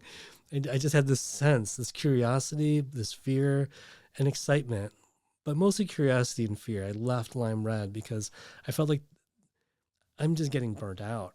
I'm putting too much into something where I feel like it's going in a direction that I don't see myself going. And I'm using too much of my energy where it's not giving joy back to myself or purpose back to myself as the way I see it. Yeah. And it's got to be something else. So without even having a plan, I left Lime Red, and that was like a business partnership I had with Emily Lonegro for, more than 10 years, 11 years. And it was highly successful, highly profitable if you look at it from that point of view. But I wanted more, not the profit side. I wanted more to life. There's more to life that I wanted from it. And that's when I started Polyrhythmic. I left Lime Red and I just said, well, I might as well start like my own company now and just see what to do. And in a few days or a week, May 1st, I'll be celebrating my 1-year anniversary of Polyrhythmic. Yeah, congratulations. Operating in business. Yeah, and so I was really happy with that because, it's not easy kind of like running a business and that's in line with a mission and, and values, that guide the work and knowing, but that it takes living in abundance mindset, meaning knowing what is enough, what is enough, to survive, to live my life healthy. And with anything else that I receive outside of that, how can I give it back to people, or how can I put it into other energies that need it, or to help other things kind of grow? And so that's always been my business mindset. Is that greed is not good. Greed will get you to a very dangerous place, and wasteful place. So like the opposite of that, or like in a more of abundance mindset, is knowing what's enough, always kind of giving back, knowing and believing that there's always more out there, but it needs to be unlocked. And those are the things that I focus on now, and very grateful for it. So very, very, very grateful for it. No, yeah, I mean the decision. I mean, our lives have always bumped into each other for a while, and I consider you to be one of my good friends, and so you've always had really good advice. And I remember we went to a show, and you were talking about this decision that you were gonna make. And I was talking about I think I had already left teaching, and I was just like, yeah, man, I'm going to start this business. And so we were kind of facing the unknown at the same time. Yeah. And I'm glad that you're flourishing and that you celebrated your first year, man. Congratulations. Thank you, man. It's funny because I remember that, because I remember that point, the fork in the road, with the two clear distinctions was someone's offering me something that's very prestigious, and it's gonna pay a lot of money. And then the other road is the unknown. It's but it's yours. It's polyrhythmic, and it can be whatever it is you want. And I was a fool, and a lot of people say I was a fool that I chose. I didn't go with the security, the high pay, the prestige, and turning that down. but I'm so glad I did. I'm so glad I did because, Yeah. but there are signs that kind of helped me because again, it was like the fear, curiosity, and excitement. I was really excited about, polyrhythmic. I was really curious about like, I've learned so much. Where can if it was just me now, where can I take it? So I was really curious about that. And that got me excited, but this other path was, I'm going to fear I'm just going to repeat the same thing over again. I just left something. Am I getting into the same thing again? I was not very curious about it, the work, because I felt like it was things I knew much about. And because I wasn't curious about it, I wasn't too excited about it. The only excitement I had was because it had some prestige involved with it, but it was also working with people I truly admired. But when I had to outweigh them, it's like, okay, there's no security guaranteed in this path, but there's a lot more freedom and there's a lot more possibility and there's a lot more control. And I chose that. And excitement. And excitement. So I chose that. So I was really happy about that. So about making that decision, because like the other path I see now, if I would have made that other path, I know exactly what would have happened. And I'm so glad I chose the path I did. If you could speak to yourself as a child, if you could whisper like time travel and go back and talk to yourself at a pivotal moment when you were a little kid, what would you whisper in little D's ear? Oh man, that's a big question, man. I'm saying like, you could make little D think about a different perspective that little D might have been confused about at that time, or settle his heart. What would you tell little D? I would say, who you are is enough. Who you are is enough. And love who you are. And that I love you. Like I would say that. That's because like there were so many times growing up in the world, you feel alone. You're doubtful of self. We continually seek external validation of love, and we chase it, but a lot of times we forget that, who you are is only a part of like a bigger truth, and that's okay. That's enough. Mm-hmm. But what you could carve out in that space is special, and unique and worthy of love. And that's inside of you already. Mm-hmm. You don't need to seek love outside of yourself. It's already in you. Like that's a truth I learned such hard ways. And that's enough. That's enough. So then now you could focus on the things that matter most, and empower you to, again, like shape the world around you. But it has to start from this thing of love.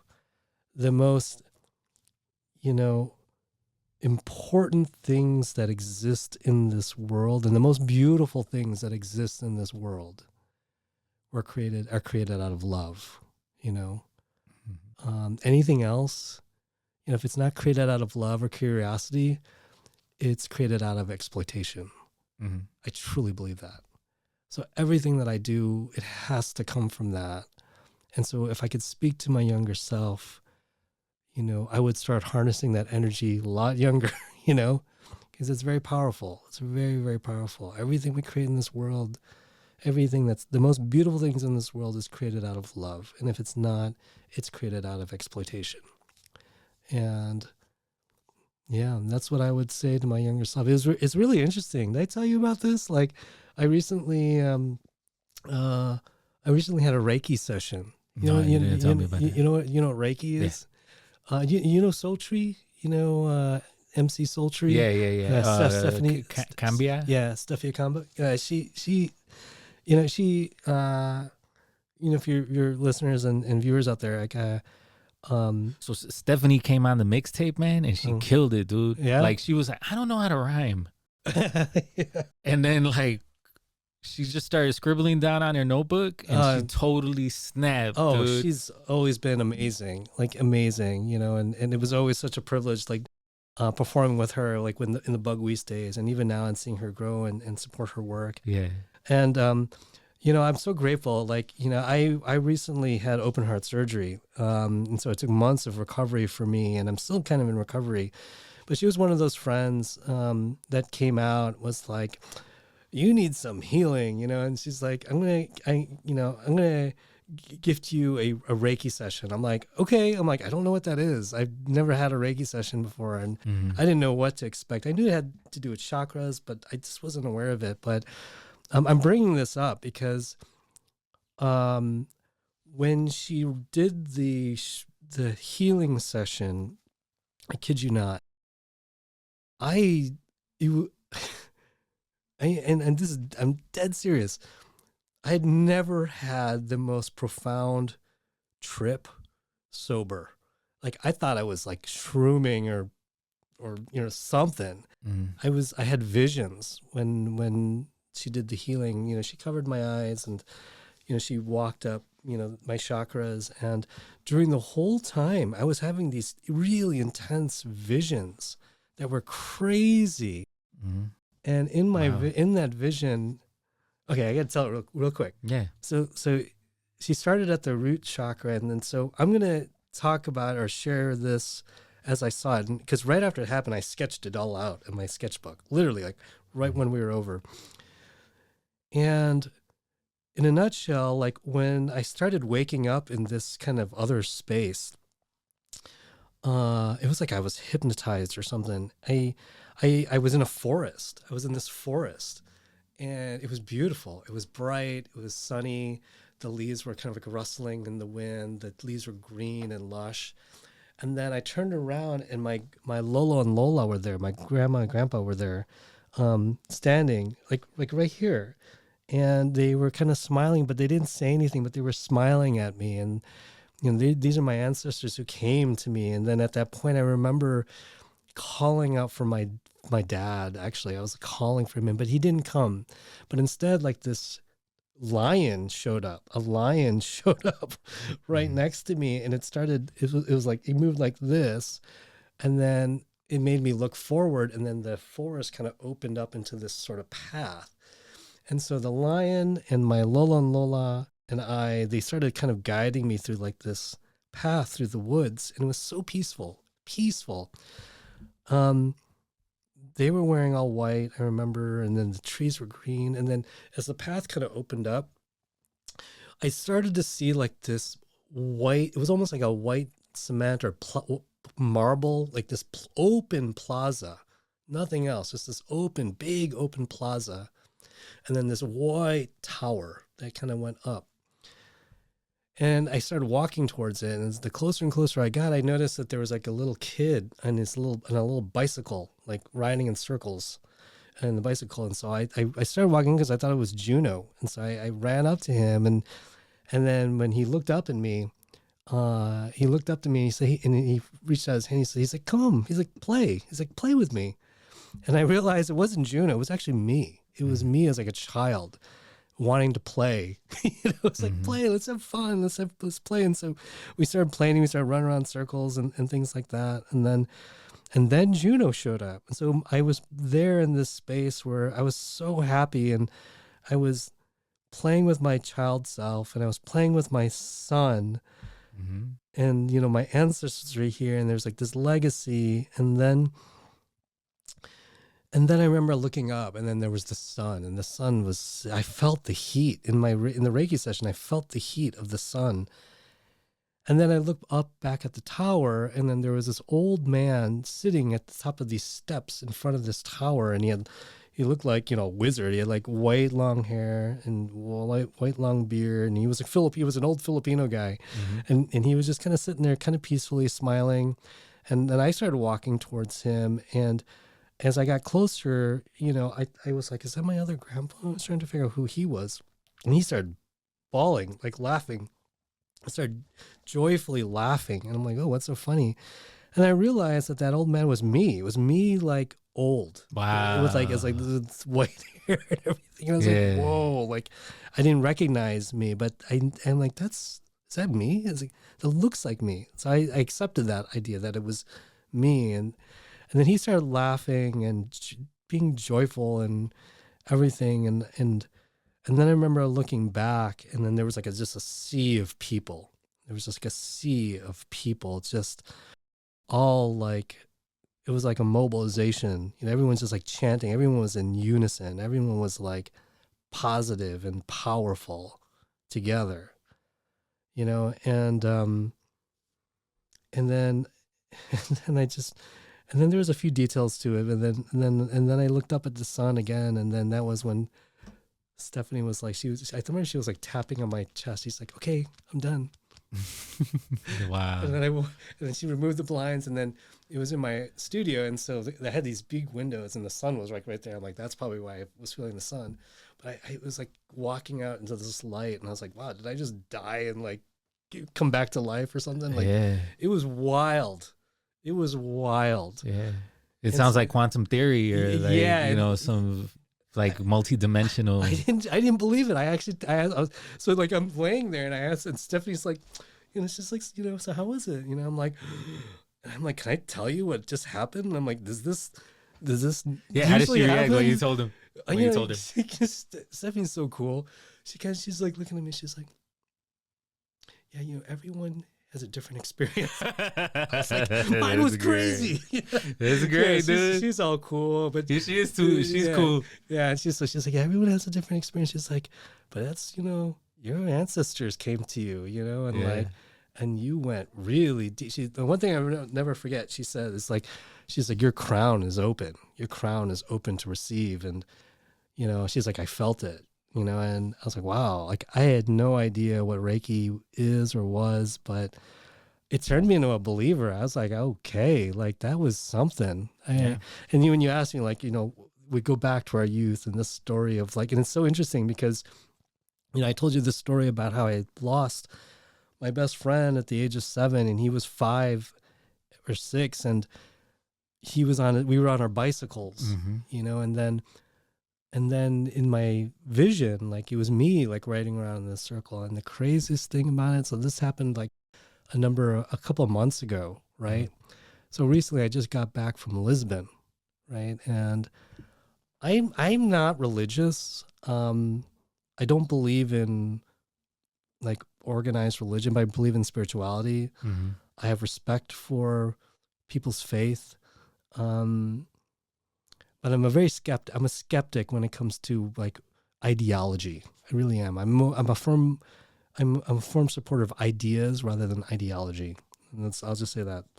But when I was in Portugal, my plan was mostly to stay in Lisbon and other places. But my sister and my mom ended up going to Fatima, which is where like the shepherd children saw the vision of Mary and the angels and things like that.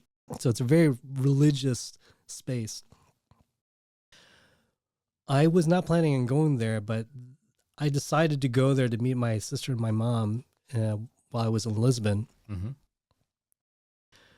When I got there, we had a guide with us that walked us the path that the children walked with the sheep. And part of that path was through a forest. And when I got to the forest, I had crazy deja vu. And I realized this is what I saw in my vision. It's like almost the exact same forest. It was crazy. So then, you know, we went on, and then they took me to Fatima shrine. And when I got to the shrine, again, It looked like the building. I'd never been there before. I never even looked at pictures of it. And never seen the place until I got there. It's open white plaza with this single white tower. And again, I was like, whoa, like this is what I saw. Yeah. And I saw when I was in the woods and when I was at the shrine, I took pictures of both.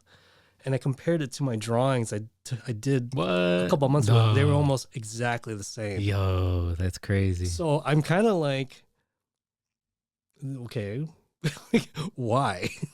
like why is this being called to my attention, or why this has to mean something, and I still don't know what it means, except that there's mystery still in life, and that I accept. But I just thought it was really profound, and I guess that's the fork in my life right now. Is I think I'm at that age after, after my surgery and really kind of putting in question my mortality. Like I sense that my next stages of life needs to be have fear of not dying, but not living.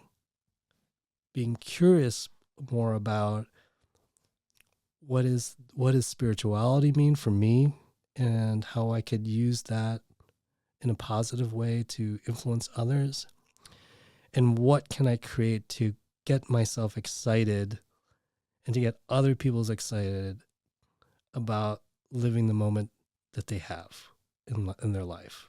What can I contribute now that will be not even long lasting, but what can contribute to people's life that will get them excited about wanting to fight for life and the quality of life. I mean by that, living their life to extent, fighting for the value of other people's lives.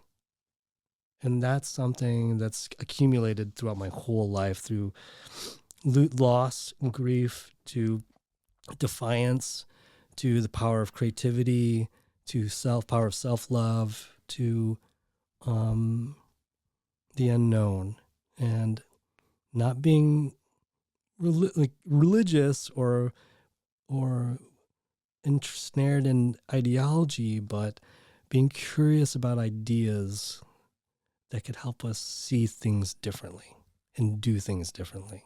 Yeah. I don't know what that is, but that's my sense as I look down, like the next, moving forward in my years. So, and that's what I'm focused on. And I'm hoping Polyrhythmic is the vehicle, or at least one of the vehicles that I'm going to use to try to get there, So, but I'm open. I'm just open to like what's possible at this point.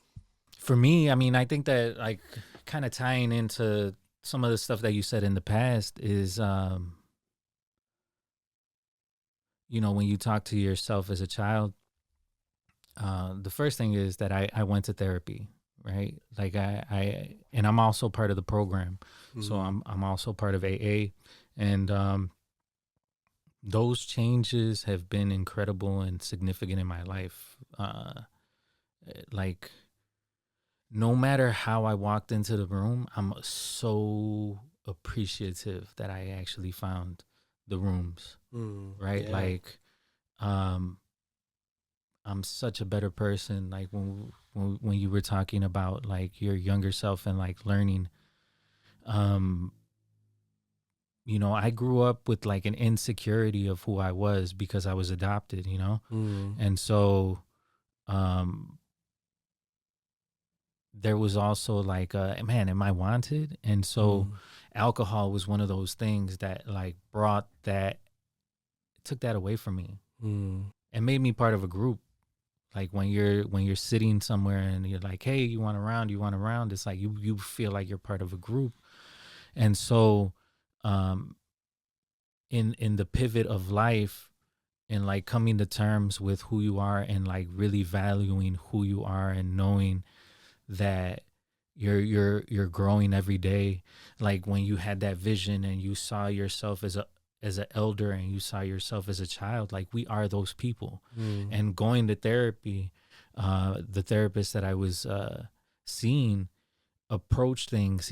I forgot the actual term that he used, but he approached things. We're going to talk to the little you, and heal the little you, so that you can feel better, because that little you is always going to be in your system, in your head, in your consciousness.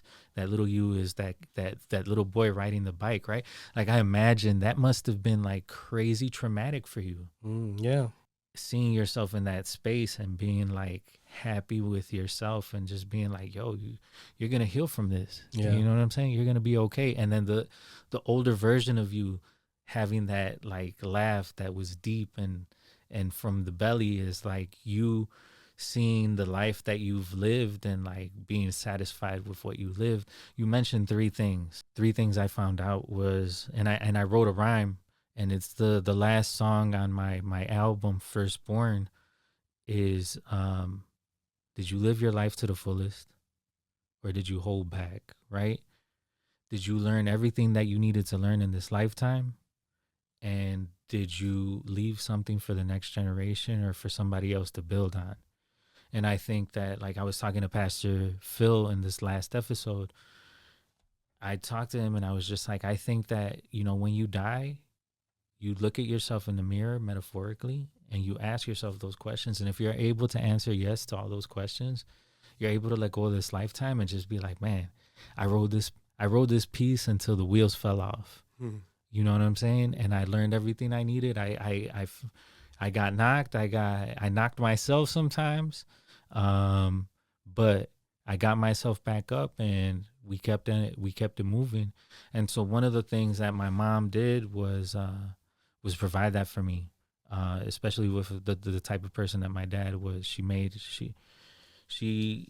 was rough with me, but it's also allowed me to like navigate through life through rough situations. And so, you know, it's something that vision, when you talked about that vision, it's something that I'm dealing with every day. You know, I'm talking to that young boy that felt insecure about being adopted and the situation that they were in. And I'm trying to get to that elder that's satisfied with everything that you've lived in your life. And so when you mentioned those three things, I was just like, damn, D, it's crazy how like our lives are parallel in some ways, you know, like in the understanding. I think that you're older soul than I am, in the sense that like I have to run into the wall sometimes.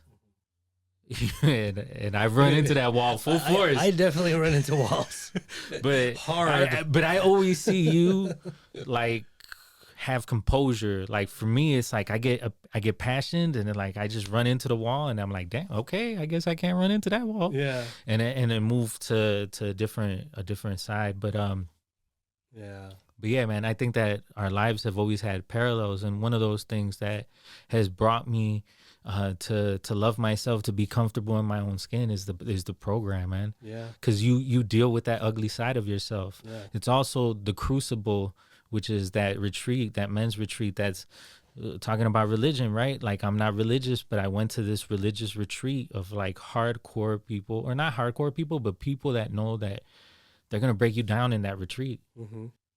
You know, it's like you went to boot camp, spiritual and mental boot camp, and they're doing it through a religious perspective. Mm-hmm. But if you leave your mind open to it and you just go to work on yourself and not necessarily to be indoctrinated, because they're not trying to indoctrinate you, but just so people understand, like you come out of those experiences being like, I'm growing, and accepting yourself for growing. Yeah, you know, yeah, man, like everything you just mentioned made me think of like so many different things. And, you know, it's like I always experience being stuck in a room without a door or window, and, you know, bumping into the wall was me always trying to break out of it, you know, and my perspective on things is I'm either going to break through that wall and die trying, or I could create a window, or I could create a door for myself. You know, how do you do that? That's impossible. But I have to always convince myself, because I'm a designer and an artist, and the role of a designer particularly is, you know, when we look at everything in this room, and I tell this to a lot of folks when people talk to me about design, and I say, everything in this room that you see, that you use, you touch, the technology behind it, it was very intentional. But it didn't exist before. You know, if you go back 100 years, none of this stuff was here. And if you go back 100 years and you ask, or you describe to someone all the elements in this room, they're going to be like, you're crazy. Like, how does that work? That's not possible. Like, you're talking into this metal thing that's going to transmit a signal. Yeah. But so the idea is that anything is possible. Yeah. But it has to start with an idea. It starts from a vision, it starts with an idea, it starts with an intention, and then you work it, right? That's what's really can help me survive. And always having to reinvent myself or renew myself or to figure out the impossible ways of creating a window or creating a door when you're locked in a, windowless, doorless room. That's been my thinking. That empty, dark room was the idea of like being alone in this world and dealing with the racism and like the negative feedback and not seeing the light, wanting to get validation. It's all these fears, but we have to kind of like believe enough and love enough in ourselves to find a possibility, because everything starts with just a little thing or a little idea or a vision of something. You have to think about it first. So the subconscious mind and what goes on in our imagination are very powerful tools in this conscious, reality that we share together. This dimension. I truly, truly believe that, and I practice that. And and I'm just, I hear you, and like, man, like, I grew up like with a lot of privilege. My parents were always working there, but I never had to worry about like, the basic needs of things. I had that and more, and I still do, and I'm grateful for that, and I think that's why I've always have to kind of feel like I need to kind of give back. Like that's like to me, like that's like living the abundance mindset, like giving back, using my privilege, letting go of things that are unwarranted to me, and I don't know, I just thank you for like this space, man. Like we talked about some things, and I've said some things that I've not really kind of said out loud, and like and it's kind of it's healing. My therapist would always tell me, and I never liked this when he said this before, and I fired him. He's like my old therapist. He would always tell me, like, you have a survival, your syndrome is, it's survival mentality. You have like this survival syndrome. You think you're special because like you survived something, and you're in constant need of validating why. And I was like, okay, maybe that's true, but I think that's very shallow. I think that's very shallow too. And maybe it's true, but I feel like there are a lot more layers to who we are, I think. And we need to kind of continually to explore that. And when I was going through a very dark time in my life, very recently, my therapist would always tell me, you're always taking care of other people. You're always putting other people first, Who's going to take care of D? Who's going to take care of D? And for months and months and months, like, as she was working with me, like, I go in, I talk about this. I'm like, this is what I'm working on. This is what I'm doing. This is like who I'm working with. This, and she's like, well, you're always helping other people. You're always taking care of other people, and you're burning yourself out. Like, but who's going to take care of D? Mm-hmm. And for the longest time, I'm like, yeah, I guess, like, who will take care of me? Like, who do I have? And then when you ask that question, you start going down the list. Like, is Jesus going to take care of me when, is Marissa Bell going to be taking care of me when I'm older? Who's in my short list? Who's in my long list? Who are those people? And then in my sessions, I would always be like, well, I think, when I'm older, like Juno, Marissa Bell, they're going to take care of me. Or they tell me with these, and she'd always give me this look like she's disappointed. She's like disappointed or something. Like the answer was you. Yeah. And so my very last session was, pretty much me telling her, it's like, no one is going to take care of me except myself. And that's when she was like, okay. You've graduated. She busted out. And it's so funny, because I say these things all the time. Yeah. But when I've had to really think about it, it's like the way we operate, like consciously and subconsciously, and that exercise with her, like, and was months, that's months. And me, like, I have always believed in like self-love and self-respect, but I was never framed in that way. Like, you're taking care of everyone. You're making sure that everyone is taken care of. You're giving all your energy away. But who's going to put the energy back into you? Who's going to take care of you? And I'm like, I don't know. Like, and I'd make an excuse, or I'd say something because that's what I really kind of believe. Yeah. But it got to the point. I graduated when I realized no one's going to take care of me except myself. Yeah. No one needs to love me except myself. Exactly. And then once you love yourself, then you leave yourself open for other people to love you. Yeah. Because you know what that feels like, because it's authentic to you. Yeah. Yeah. And the last 2 years of my life, I don't think you know the big picture of what's been going on with me, but it's been really tragic and really hard. And I've been living in the dark for the last 2 years, and I'm finally seeing the light. And I think it's nice that, and I appreciate you like inviting me here, because if you would have asked me to do this, any other time, and especially in the last 2 years, I would have said no, or anything that I would have done to participate in here would have not been true, or it would have been partial to truths.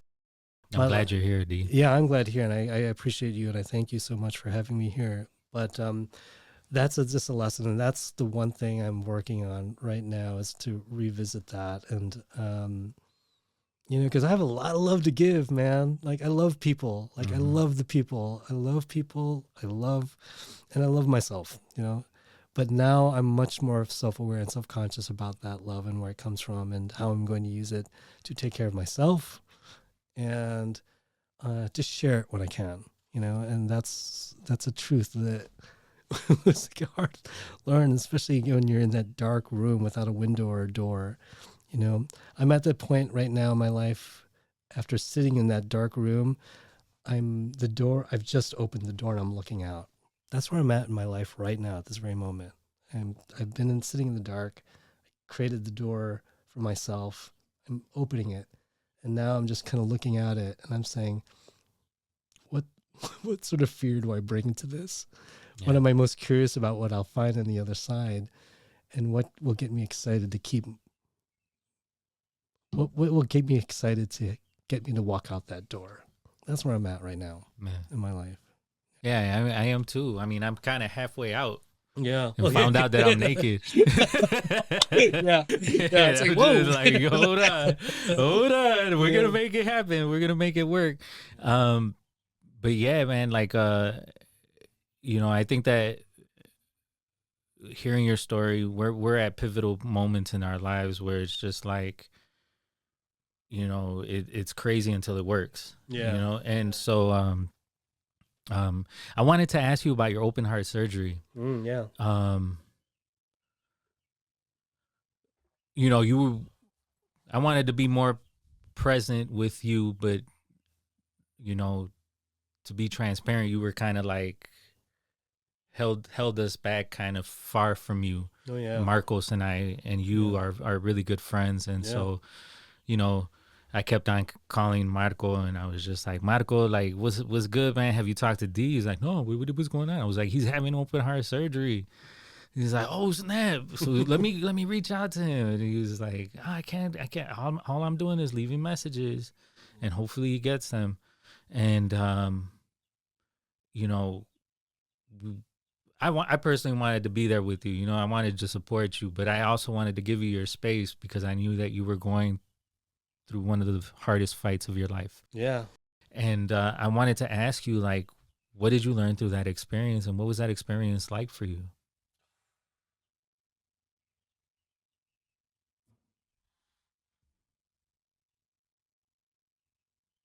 Because you're you got a new life, man. It's Yeah, like I yeah. learned it through my mom, Yeah. but you learned it through your own body. Yeah. This is your spaceship, Yeah. Yeah. and your spaceship needed to get fixed. Yeah. Total overhaul. And when it needed to get fixed, it was dangerous to fix it. Mm. But you fixed it, and you're healing, and now you got a new lease on life. Yeah. I'm still healing. And that's why I said, like, I'm just about to step out of the door, and, well, I will say, like, I'm just, again, like, very grateful for this body. There's so much I experienced and I want to share with people, and I'm not sure how I'm going to do that in the best way, because there were so many things I learned from it. One thing for sure, though, is I do not wish, I'm talking about the procedure itself and the healing process itself. I wish on everyone, even my enemies, that they do not have to go through what I did. Physically, it was painful, painful, very painful.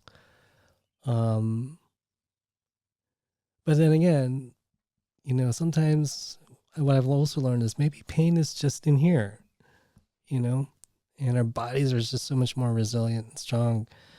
And I say this because, like, knowing what I know and what I experienced, you kind of, like the early stages, I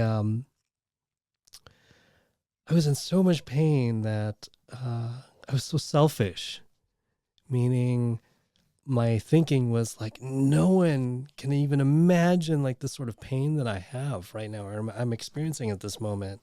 No one will understand this. And so when I was in recovery, I had family staying with me, taking care of me, and I was kind of a bad patient. I was kind of like stubborn sometimes, and I wasn't listening to them. I was overexerting myself because, again, I had this idea like I need to get out of this myself, and I was too impatient. But it wasn't until I started going to cardiac rehab, which I would go through like 3 times a week. And, it's a cohort, a group of folks who've, gone through the same experience that I did, and, we have our scars and everything. And it was very humbling the first time I went, when I realized I was the youngest guy. And everyone there was calling me like the young buck. Who's the new young buck? Yeah. And then I realized, I'm like, oh my gosh, like, and it was so diverse. Like, there was an Islamic woman in full, Hijab. covering, not even just a hijab, it's the full covering, black coverings, and there going through the rehab. She was in her 60s. There was an older Puerto Rican man who was in his, I'd say, mid-70s, late 70s. Most of the people there were in their 60s and 70s, and they went through what I did when I was in my 40s. Yeah. And I was like, how did they survive? Because my thinking is like, You have more energy. Yeah, I have more energy. I have more physique. I have more strength. And then that ageism started kicking in, which was like, they're more frail, they're older. How could they have survived that pain that I went through? Yeah. And that's when I started thinking, well, maybe pain is here, So the one big lesson I've been learning, and I'm not being like dangerous or anything, but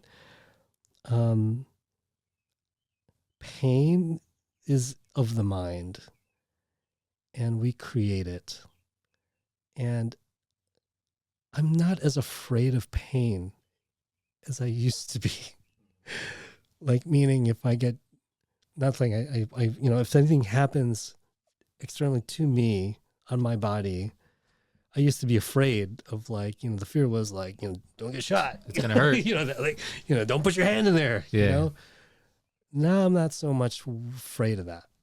Because if it does happen, it happens. And when it does happen, the fear is not, I believe I felt even deeper pain than what that might be. Just to give an example, like when I woke, so right before surgery, I was really calm. I was, and I was in the stretcher in the prep room in triage, and Adriana was there, and I was really calm, and I knew exactly what they were about to do. And then one of the times, the doctors and anesthesiologists would come in, talk to me. They're going to tell me what their role is. There's going to be 10 people in the operating room. It went on for 10 hours. But they started giving me the anesthesia, and I have absolutely no memory of being wheeled out of that room and into the operating table. I kind of have that memory was erased. Yeah. So, but you just wake up. Yeah, and so I live by what other people were telling me what was happening or what happened as they wheeled me away, and I was like, adios, Yeah. And so, but I'll say this: so I went from this like really calm, like I'm ready. I'm going to do this. I'm brave. I'm going to be brave. I'm going to do this. Like, I'm going to come out of it at the other end. Mm-hmm. To opening my eyes in a very dark room with no windows, spotlight down on me. I'm propped up on this bed. There are tubes all over it going inside and out of me. 3 big tubes coming into my gut here. A gash right here, an open wound here, several, these, I still have the scars from like the, IV and everything and the medication, the open gash here, wounds everywhere. Not only wounds, but bruises, the whole body. So I wake up and, I don't know where I am. I forgot what happened. I don't know where I am. And I realize all this stuff. I'm on this life respiratory machine. And I start to panic because I realized that every time I breathed in, it felt like there was a knife just poking my chest. It felt like someone going like this constantly. So I started panicking, and that was not good. It was painful. It was painful. Now you imagine that you're contracting your muscles when you're panicking, and the so contraction hurts you even more. Yeah, exactly. So it got worse and worse and worse. And apparently I went code blue in ICU, and they brought me back to life. Whoa. And I don't even have a memory of that. But it was constant pain everywhere. Even lifting my head was like so painful. It was painful. Everything I can imagine in my body was like, any feeling I could have was pain. Very painful. It just took a long time to trusting my body and telling my body to heal and to get up and to move and to do these things and that. And it was hard, man. It was hard. And I was bedridden for like 2 months, like being bedridden. And that psychologically is hard. There was one point where I think like I just started bawling. I was in bed and I just started bawling like a child. And no one was there. No one was home at that point because I think it was like Halloween or something, and everyone went out. And I was just home alone, and I just started crying because I think it was not just because I was in pain, but I felt pity on myself for going through everything that I did physically and mentally and emotionally in a time in my life that was also very challenging. Not just the surgery, but other stuff in my life that was traumatic.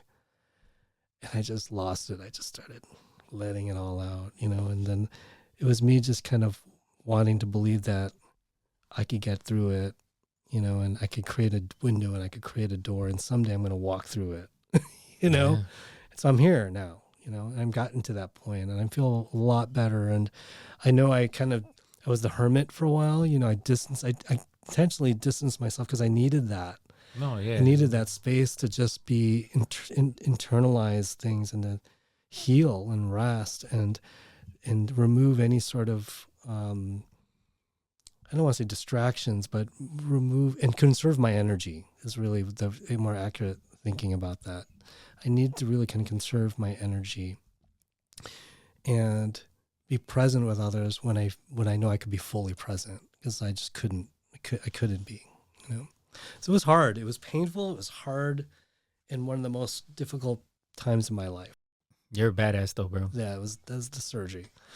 Um, yeah, but I just don't want anyone else to. I don't want anyone I care or love deeply to go through what I had to go through. Yeah. It's hard, man. It's really hard.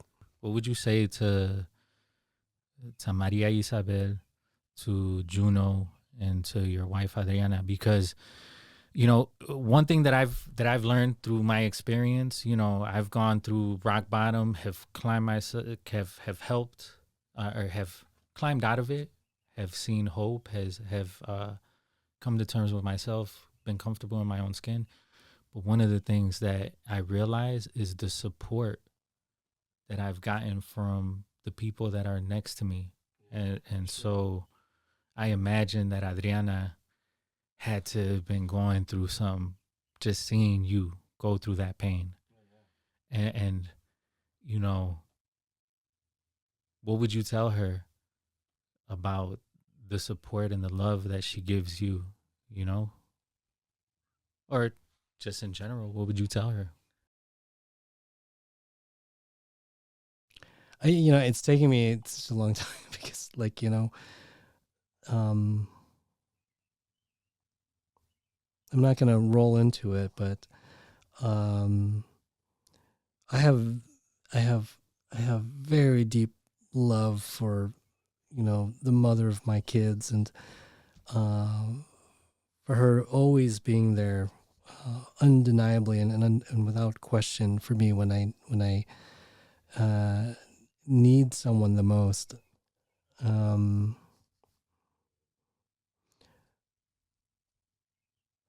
But they know that there's not much like I would tell them That you don't already say. that I've already said, and that what's more, although words are powerful, I've always taught my kids, tried my best, and I've also know that in relationships, what's even more powerful is our actions. Mm-hmm. Being there for people, when they need you. But I would say, what I think I've already said here, which is, know who you are, and trust that that's enough. Find that uniqueness of who you are. Live that authenticity and love it. Love it. Go inside yourself and meet no one but yourself and fall in love. Yeah. Nothing imaginable is impossible. And to never give up. Always do your best and never give up. Like I tell them these things like every other day. Mm-hmm. But be free. Be free. Like be free. Live free. Meaning don't be afraid to confront your fears. Be curious about what's unknown and move towards what excites you the most about your life, And I don't need to tell them anything else, I think. Yeah. I mean, that's what you told yourself. Yeah, because that's your what I've biggest learned. Lesson. That's my biggest lesson. That's what I've learned for myself, and I don't want to share with them or teach them anything that I don't believe is true, from experience at least. And I think that's about it. And you, because I've worked on Polyrhythmic, this is a part of my legacy that I give to them. They'll inherit like these ideas and these things I create with Polyrhythmic. And I didn't have a chance to really kind of talk about it, but what do you do?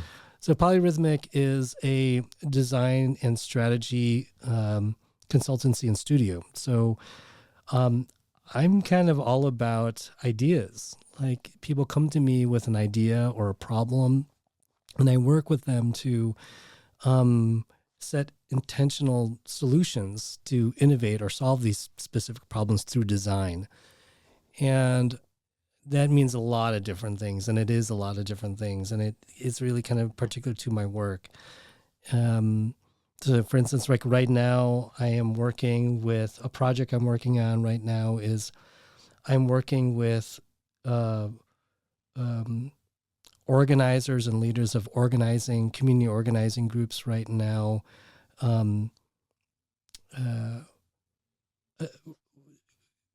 Look at the current dominant narrative around people's thinking about organizing and creating new emergent strategies and how we could tell that story or intervenes in that status quo to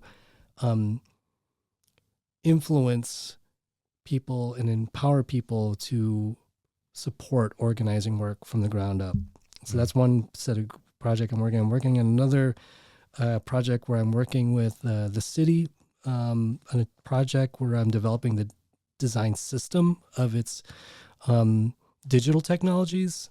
So I'm kind of coming in to kind of look at brand and kind of using brand as the guideline to establish a language of design across all of their assets in the city. Another project I'm working on is I'm working with a global leadership institution that is thinking of that provides kind of open leadership training for grassroots organizers. And I'm working with them on coming up with more innovative and creative ways for fundraising at a global scale. That's a fun project I'm working on right now. Well, they all are, but to designing, a brand for a friend of mine who's become a friend of mine, a client who's become a friend of mine, to really kind of bring out their authentic self and voice so that it aligns and attracts and aligns like the people that she's meant to touch. And so, all this is done through design. That's what I do through Polyrhythmic. And Polyrhythmic is all about this believing that we all come into a space with our own rhythm and our own energy. But when we could hold this space together and we could find a way to kind of move together, we create something unique, we create something special, we create something that's different and innovative, but it requires this respect of self-rhythm and space and how we kind of come together and how we could share that experience together. Like, to me, like, that's where real innovation really kind of comes from. It's not just from a single monolithic idea or person. It's always comes from diversifying our perspectives, including the people from the ground up, and always setting our intentions towards serving the people who it should serve in the end, and that's what Polyrhythmic is all about. And my business model is a little bit different because, like, I hate RFPs. I don't write RFPs. I don't submit to RFPs, even though that's like a requirement. My model is I really think about like who I want, where I want to affect change. Again, I do this and I'm like, within this space, what can I do about that? And I'll think about like, oh, well, that organization's doing something. What are they doing? And so I'll try to learn and teach myself what this organization's doing about the issues. And then I try to see like, is there a place for me in that? And if there is, I'll write about it. And then I'll set a meeting with them and then be like, you know what? Like, I've been following you and I've been admiring you. I love this and this, but I'm curious about like how are you dealing with this one issue here? Because that's something I'm concerned about. And here's my perspective on it. And this is what I could do. And I'm willing to kind of work with you to get to a point where we could have a shared vision or clarity about what we should do. But if you like the way what I do and how I work, I would very much welcome like establishing like a partnership to kind of work together to get it done. And it doesn't mean like you paying me all the time. It might even look like both of us fundraising or both of us seeking grants out and working on it together to ensure that our solution happens. Because the old model I'm leaving is this idea is like you spend all this time writing these RFPs for people who don't know you. And what are RFPs for people that don't know? So RFPs are requests for proposals. So it's like everybody gets. So when someone puts out a job, they put out a request for proposals. All these different consultants, freelancers, and agencies, they write their proposals and then they submit it, and then you kind of have to wait to see if you'll be called in And they're going through them like resumes. But what Yeah. you're saying is cold calling. It's not even, well, yeah, it could be cold calling. Sometimes but sometimes I don't see it as cold calling. The way I see it is sometimes it is in the form of cold calling, but a lot of the times what it is alignment. So I'm going to be in that. If this is something important and a project that I want to work on that's meaningful to me, and I think that they could provide a solution there, I'm going to be in that same space as they are. I'm going to go to those events and I'm going to participate in what they're doing. I'm going to let my voice be heard, and I'm going to share my talent.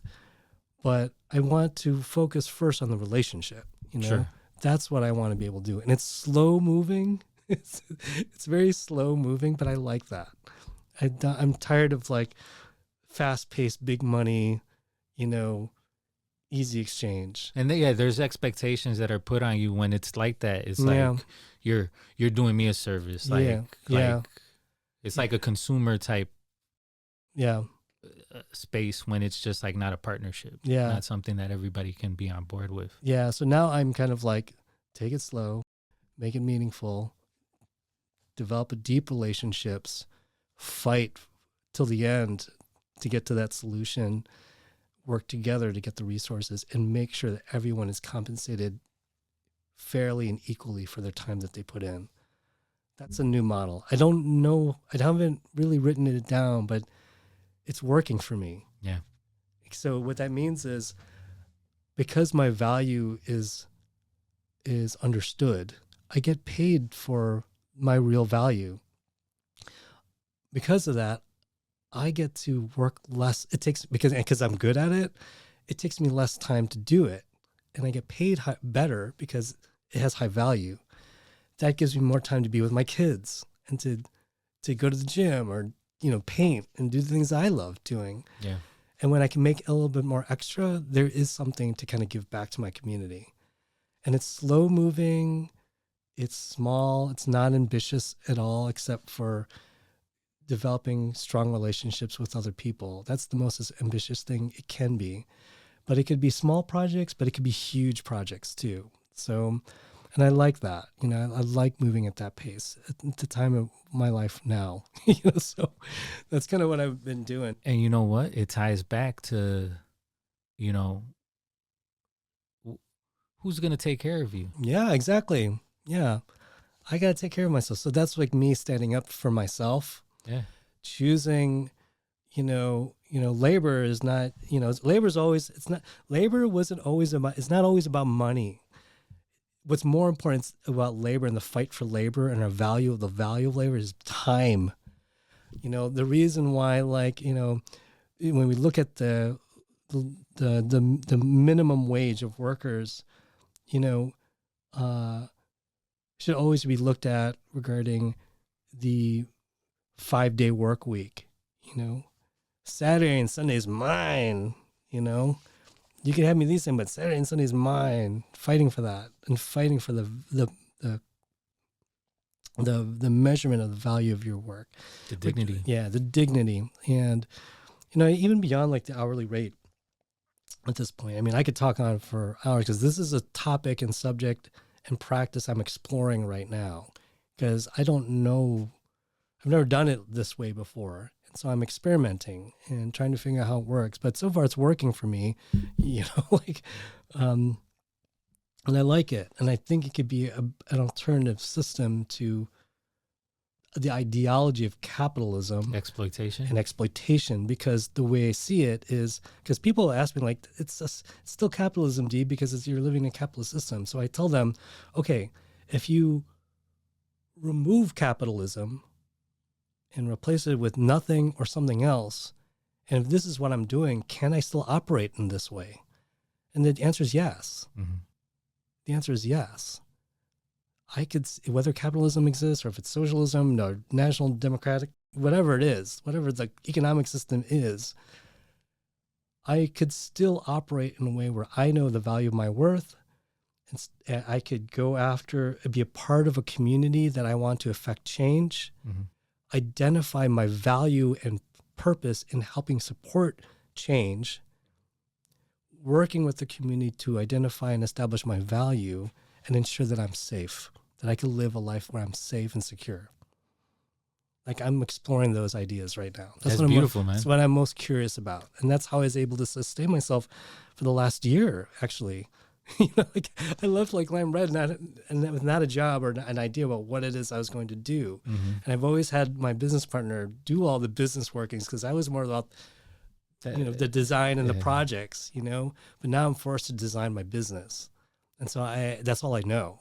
So that's how I'm approaching it right now. And I'm getting there. So that's what's up, man. Well, how can people reach out to Polyrhythmic? So y'all can find me at polyrhythmic.co on the World Wide Web. Y'all can also email me at demetrio@polyrhythmic.co. Thank you very much, Demetrio Maguigad. We really appreciate like the truth, the vulnerability that you came with. I believe that anybody that listens to this is going to be inspired. I've seen you grow.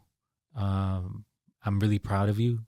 But thank you very much for the knowledge. You've also helped me with my business venture as well as like helping me reestablish the way that I'm thinking about it. And I appreciate you, brother. Thank you. Yeah, I appreciate you too. Thank you very much, bro. Thank you so much, man. And so happy to be here. Yeah. So this is Demetrio Maguigad. We're 500 and growing. And if you want any more content, we have mixes, we have original music, the podcast, right? All of that, and art. Like we talked about the memory portraits and portraiture that's done. You could go to 500andgrowing.com, and it's produced by Where You At Productions. Where You At Productions is a mobile studio that comes to your space and helps you amplify your voice and get your message out to your followers, to your consumers, to your clients, so that you are able to share and brand yourself and tell your own story. So you can reach us at whereyouatproductions.com. And thank you very much, D. All right. Thank you.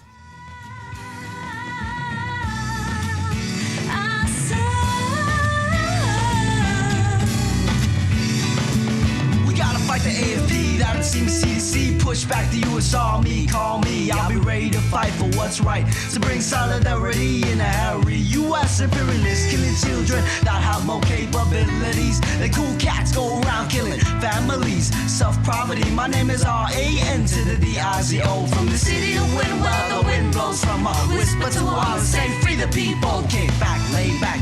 I gotta let my people know this is how I roll. From the Hamlin House to Irving Park to another epic K&R. Thus far, the revolution will not be televised. NBC will steady say 95%. I'm on the fucking line, so you should ask why. My child is free, yeah, you should ask why. My child is free, yeah, you should ask why. My child is free, yeah. Isilang ka sa mundong ito, laking tuwa ng magulang mo, at ang kamay nila ang iyong ilaw. At ang nanay at tatay mo, di malaman ang gagawin, minamasdan pati pagtulog mo. At sa gabi napupuyat ang iyong nanay sa pagtimpla ng gatas mo.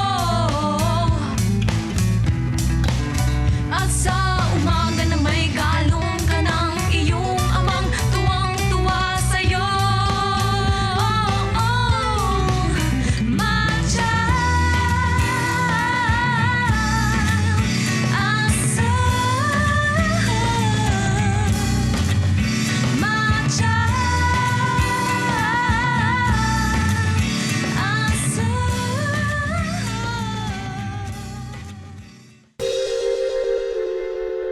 500 and growing. Dedicated to the underdog, cause I see you. Working on your craft, getting strong, cause I see you. Ready to set it off and on, cause I see you. Correcting all that is wrong, cause I see you.